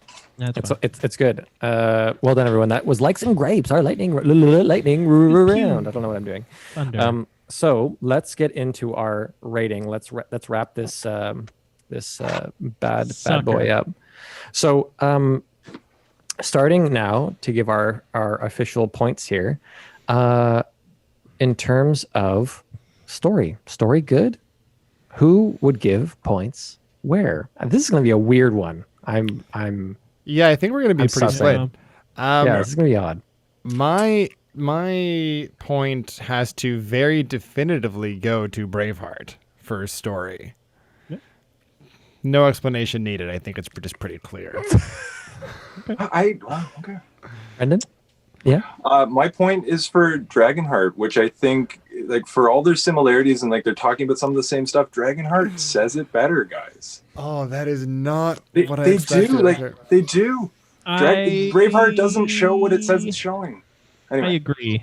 I my point is going to Dragonheart. I honestly like the overall plot. I followed it easier in Dragonheart than I did in Braveheart. Yeah, because it's made for 3-year-olds. It's not. It's a fairy tale. Like, it's made for everyone. Like, that's like is. Oh man, this is for me. This is a low point in the podcast. I think. My point is and will always be for Braveheart. Okay. Yeah. That's a tie. I was genuinely invested. I was genuinely moved. I cared about people and stuff. I cared about the stuff that was happening. All right. Okay. Yep. All right. Well, let's go to looks. Looks. Braveheart. Brendan? Braveheart. Okay, thank you. Yes. Obviously, wardrobe Braveheart. and design. Dragonheart. Overall looks, effect of the film. Braveheart. Yeah. Yeah, I might be able to say that, like, the design of Drag kind of held up against the design of Braveheart. If you're going to look at the historical inaccuracies and stuff of Braveheart, if I wasn't just staring at the very blatant wigs of Dragonheart the whole movie, I didn't see. I don't know what anyone was wearing. I was busy looking at the very clear wigs on their heads, like smothering, like falling down onto their foreheads. Wigs. Right. Anyway, Gibson's wig is super naturalistic through the whole movie because that's totally what human hair looks like. but it like That's what, you know what? Horse hair looks like But it looked great. He looked great. on a horse. Yeah. My goodness. There were His pecs moments did. where I thought he looked like a maniac and not the way they were intending him to make him look like a maniac. More like the I'm maniac we giving the know him visual to to be. Braveheart. I genuinely mean that. I think it is a more visually impactful film. I'm with you. Yeah, Daniel? my point is also Braveheart. Yeah. Daniel, did you give it already? Oh yeah, I said Braveheart. Oh, you said Dragonheart? Okay. Yeah. Yeah, I'm the contrarian in this round. Yeah, You usually are. Yeah, Sean's the fake news here. All right. Sounds good. Sounds good. Brendan's done with this podcast. Oh, he's Yeah. back. I'm done. No, I want to make sure my battery's lasting. It's fine. Like I say, I like the theme song in Dragonheart an awful lot, and I like Connery's voice, and that's the only thing to talk about sound-wise in Braveheart. So I guess or Dragonheart. So it has to be Braveheart. Yeah, I got to go Braveheart. Yeah. Yeah, I want to go on like a road trip through Scotland and play the music from Braveheart and just have a wonderful time. I really will be writing to the Dragonheart theme song tomorrow morning when I plug in for my morning pages. I'm not joking. That's what I'm going to be jamming to. Fuck yeah. Wait, and you gave your point to Braveheart still? Yeah, for the overall sound design. Yeah, I mean, like I say, I think Connery's voice and the dragon sound in general, I thought is great, and the theme music is my preference. But it's hard to say that it's not an Oscar-winning soundscape versus kind of. Dan. Yeah, Braveheart. let's just keep going. And another time Daniel said Dragonheart. Weird. Okay. Oh, you really like this mark movie. it down. Dan actually like voted for MVP too. Yeah, Dan. I'm looking at last week's votes, and you are just MVP across the board. Yeah, Dan. We're voting on Braveheart and Dragonheart here. Stop trying to shoe in. Sorry, MVP Olympus too. has fallen. And final, or not final category, but last of our debated categories. Acts good? Acting good? Braveheart. Yeah. Sorry. Heinen. Yeah. Give me Brendan Gleeson any day of the week, and I'll give you a best acting. And you got to give credit to Gibson. And again, I don't like to do that because he's a crazy anti-Semite. But if we're just looking at the movie being made, he keeps this movie moving and together, and energized. And this 3-hour slog would feel like a slog if it wasn't for a lot of the stuff that he's doing. He's really important to it. Let's say yes, like his performance for 2.5 hours supersedes his masturbation for the last 20 minutes of the film. Yes, for sure. I don't even want to go on slamming Mel Gibson and like disliking things about him. Like, yeah, I think you're right. His performance is layered. He's doing everything he needs to do. He's carrying the movie. He's also directing the movie. It's a tour de force, which is so impressive. From the weight of the production that he's carrying is wild for sure. Yeah. And it's something that it's hard not to look at with some amount of aspiration as somebody, as an actor and filmmaker. It's hard not to look at what he did on this and other movies with just awe. Mm-hmm. Yep. Cool. So, I mean, that seals it for them, but we still have rewatchability. This is it's going to be Braveheart either way, but what's going to happen? It's an important category on its own, right? Yeah. Of if you had to, which movie are you gonna watch? Really, you have the choice of the two. Okay. What are you putting on? Can I? We've talked about this before, loosely regarding sequels. In that, like, if I watch a sequel, does that count as watching that movie or that universe? If I'm watching Dragonheart 2. Is that the same? No, the answer is no. It's a different movie. Okay. I will posit that one of you has said otherwise previously, but I will accept that answer now. I think the person was you. I think was it you, James? That sounds like me. Oh. Yeah. No, that's you're watching a different movie. You're not watching the same universe, fine, but it's not the same movie. But it's a point towards rewatchability. It's a way of saying I would like to see more of that. And in the case of Dragonheart, it is literally the same creative team that have been making the sequels the entire time. So you are watching right, but there are some Star Wars movies that I would watch again, and there are some that I wouldn't. Sure. That isn't a rewatchability. I agree with you, broadly, Dan. So why do you ask, Sean? What's your? Because I would love to watch Dragonheart 2. I think at some point. That's Dragonheart: A New Beginning. Yes, A New Beginning. I actually think Dragonheart 2 is the one. A nude beginning. I think Dragonheart 2 is the one that I watched more than Dragonheart. That's the one with the eldest brother from Malcolm in the Middle. Yes, yeah. I watched that one a lot when I was a kid. Yeah. So like I would definitely watch Dragonheart 2 before I watch Braveheart again, but I will watch Braveheart 2. Or Braveheart 2, which is the Outlaw King with Chris Pine. No, you were gone, Brendan. They made our buddy who played Robert the Bruce did a sequel about Robert the Bruce. Yeah. Listen earlier in this podcast. When I'll tune into the episode, because I want to critique myself and feel horrible about things I didn't articulate well. My weekly life. But I would watch Braveheart before I will watch Dragonheart again. So Braveheart. Really? Wow. Yeah. What I found in rewatching these two movies, which I think Jack, I possibly struck a line like I don't have the nostalgic childhood love for Braveheart that you do, and I do. Both these movies are that for me in a big way, and it was my reading of them as an adult that had such a different experience from when I was a kid watching them. I am going to have to ration my rewatches of Dragonheart because I don't want it to lose the fun. Like, I think I got to hold it back now and only rewatch it when there's someone special to share it with, or perhaps one day when I'm a parent.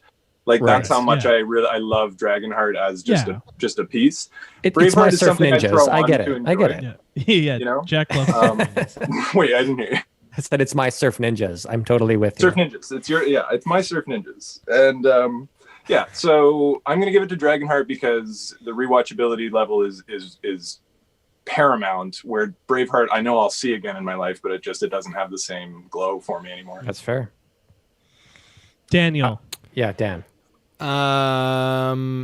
Weirdly, Dragonheart. No, so Like, all other categories, Braveheart, but in terms of absolutely not. I've said this about other movies, but I feel like this is a movie that I felt like I was on DMT the entire time, and my brain immediately tried to erase the experience after it was done. Aww. Jack, the reason why you felt, I don't hate fun. That's why I hated this movie.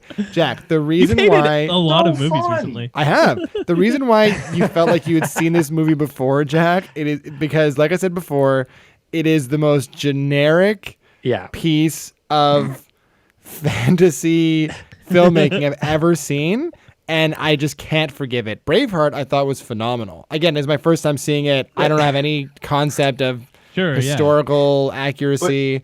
Okay, without the historical accuracy part, can I ask, do you have a sense of other historical fiction, though? Like, do you have other movies about people in different periods of history and not caring about the accuracy of it, but other movies like this? Like, I like Alexander, with the Colin Farrell one, say. No, I've seen Troy. Troy's it's not I've seen Gods of example. Egypt a bunch of times. Okay, yeah. Okay, understanding where you come from in terms of how you approach historical epic is very informative. So Brendan's like, so no. That's what you're telling me. So no. Yeah, no, not really. No. Cool. I So if think- I ever I mean, come like- back, we're doing Lawrence of Arabia. Yeah, eventually. Oh, we'll Sean get has been Lawrence. trying to push for this movie. We're gonna do it, though. We're gonna do It's it. gonna happen for sure. Yeah. That's I also fine. want- I I'll wanna get watch Ben it. I have Hur no- on here. I have no problem with fucking the love to historical do that. drama.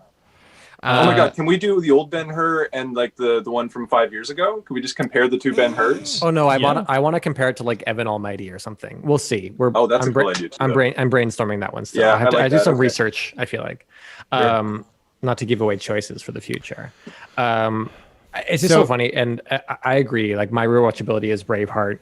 Like, for just all the reasons that it's like a movie all the way through. We didn't even touch on the bit of Dragonheart where there's like this prolonged sequence where they're running a scam, and that's like a huge portion of the movie. And then would be the village, okay, where it doesn't work, and they start chasing it, chanting meat, and then when the dragon gets away, they look at them scene, and start going meat. Like, that's a part of that movie. Okay, I literally wrote down in that scene, I was like, were these orcs when they wrote it? Yeah. I was like, was this a full-on fantasy movie when beautiful. they wrote it?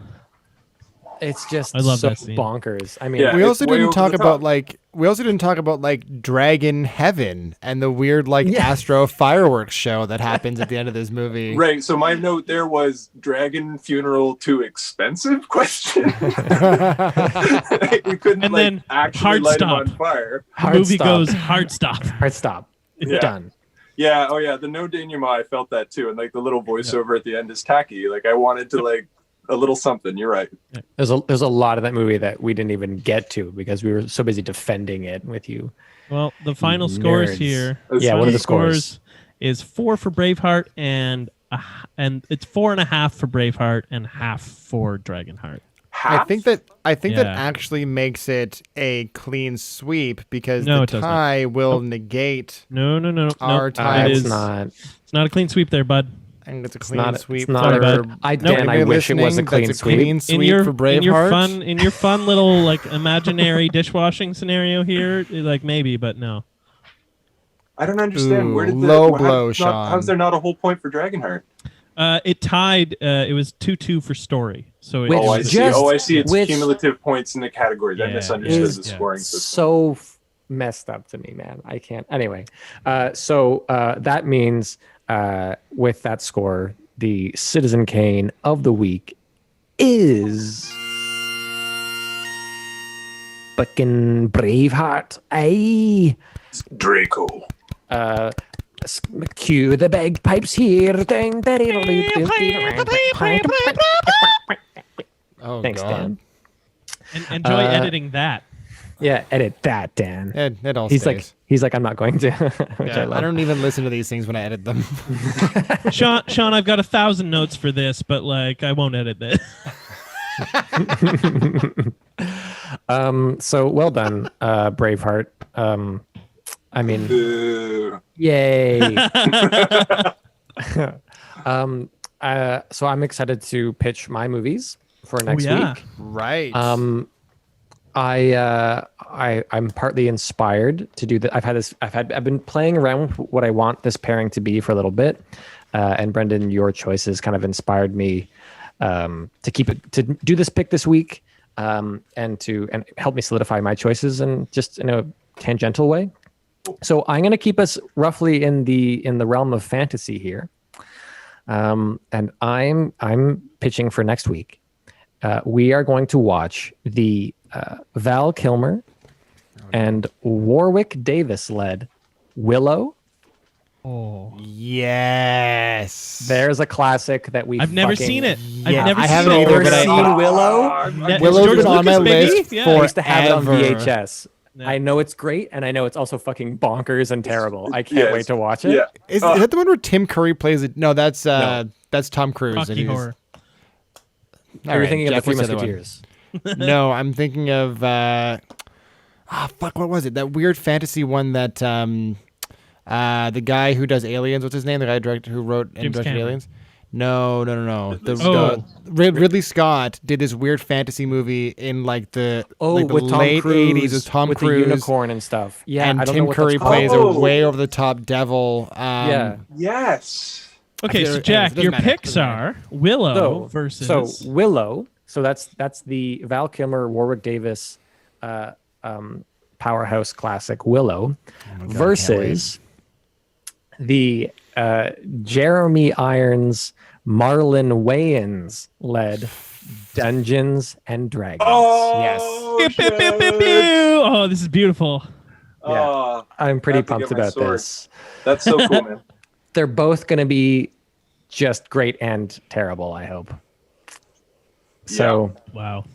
yeah. Wow. I've never seen I'm either. so excited. I'm not surprised you haven't seen Dungeons and Dragons. I don't think anybody has. I saw it in theaters as a kid. That's of course you did. yeah. In theaters. The you're gonna find if you do some research into Willow, it shares a lot of pedigree with Dragonheart. A lot of the same people worked on them. Ooh. I won't, but I will know that you've told me. Well, great. Thanks so much, everyone. Tune in next week, or if you want to catch us, we do stream these live on Twitch now. You can find us on Twitch on Citizen Kane Versus. I guess we'll post a schedule when we know, or we'll follow our Twitter. We have a Twitter at Citizen Kane VS, and we'll tweet when we're going to go live and when new episodes are coming out. What do you? You sound like somebody who's never used Twitter before. Look, when we do a tweet at you, just check your email. Individually. We're Okay. going to individually tweet at all of you. Yeah. Yeah. When we distribute the tweet via the interwebs, that's when you'll know that we're online. So follow us on Twitter at Citizen Kane, at Citizen Kane VS, or you can check us on Instagram. Check us. What the fuck? You're right. I'm doing a bad job. Dan, just go. Daniel, 'Cause go. You made fun Great, of me, and we're- now I'm nervous. And Great. We're also on Instagram at Citizen Kane Versus Podcast. You can email us at citizenkaneversus@gmail.com if you have any feedback or suggestions. Citizen Kane No one's going to do that. at gmail.com. CitizenKaneVS@gmail.com. If you're bad at watching this. on YouTube, like, subscribe, leave a comment in the comments section of this video. If you have any suggestions for movies you want us to review, or if you just want to say hi, we'd love to hear from you. We really appreciate you listening, and we love you all. So thanks. We and is a strong word. yeah, if Great. you want to tell us that we're stupid for doing this and we suck, that's okay too. Like also whatever. that Sean is happy to get Whatever. into an internet fight with Oh you. yeah, I Sean have will never fight had the you. desire to say that out loud. Oh, well, you can do it right now if you like. Also, if you are listening to this podcast on dear. any of the popular podcast listening platforms, then please rate and review the podcast, because that goes a long way in helping us get our availability up and going to the top of search engines and stuff like that.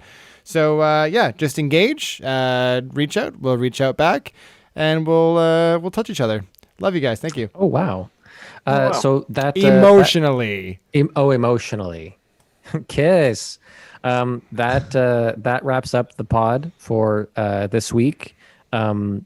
Carol, if you've been listening, thanks so much. We hope this has been a great addition to your drive. That's just for one day if someone named Carol listens to this during a drive. Also, I just want to say, if anybody listening right now knows Carrie Elwes personally, we would love to get him on the show. Yeah. So please reach out to him. If you just happen to follow him on Twitter, tag him with the hashtag. Tweet him. Hashtag come on, Carrie. Come on, Carrie. We love you, man. We love your Carrie. movies. Yeah. Hashtag come on, Carrie. We'd love to have you on the show. We're a big fan of your work. And I agreed to no comma. Come on, Carrie.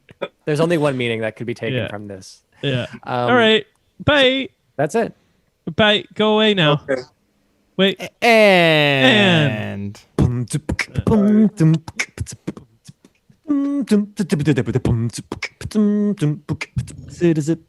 Citizen Kane versus.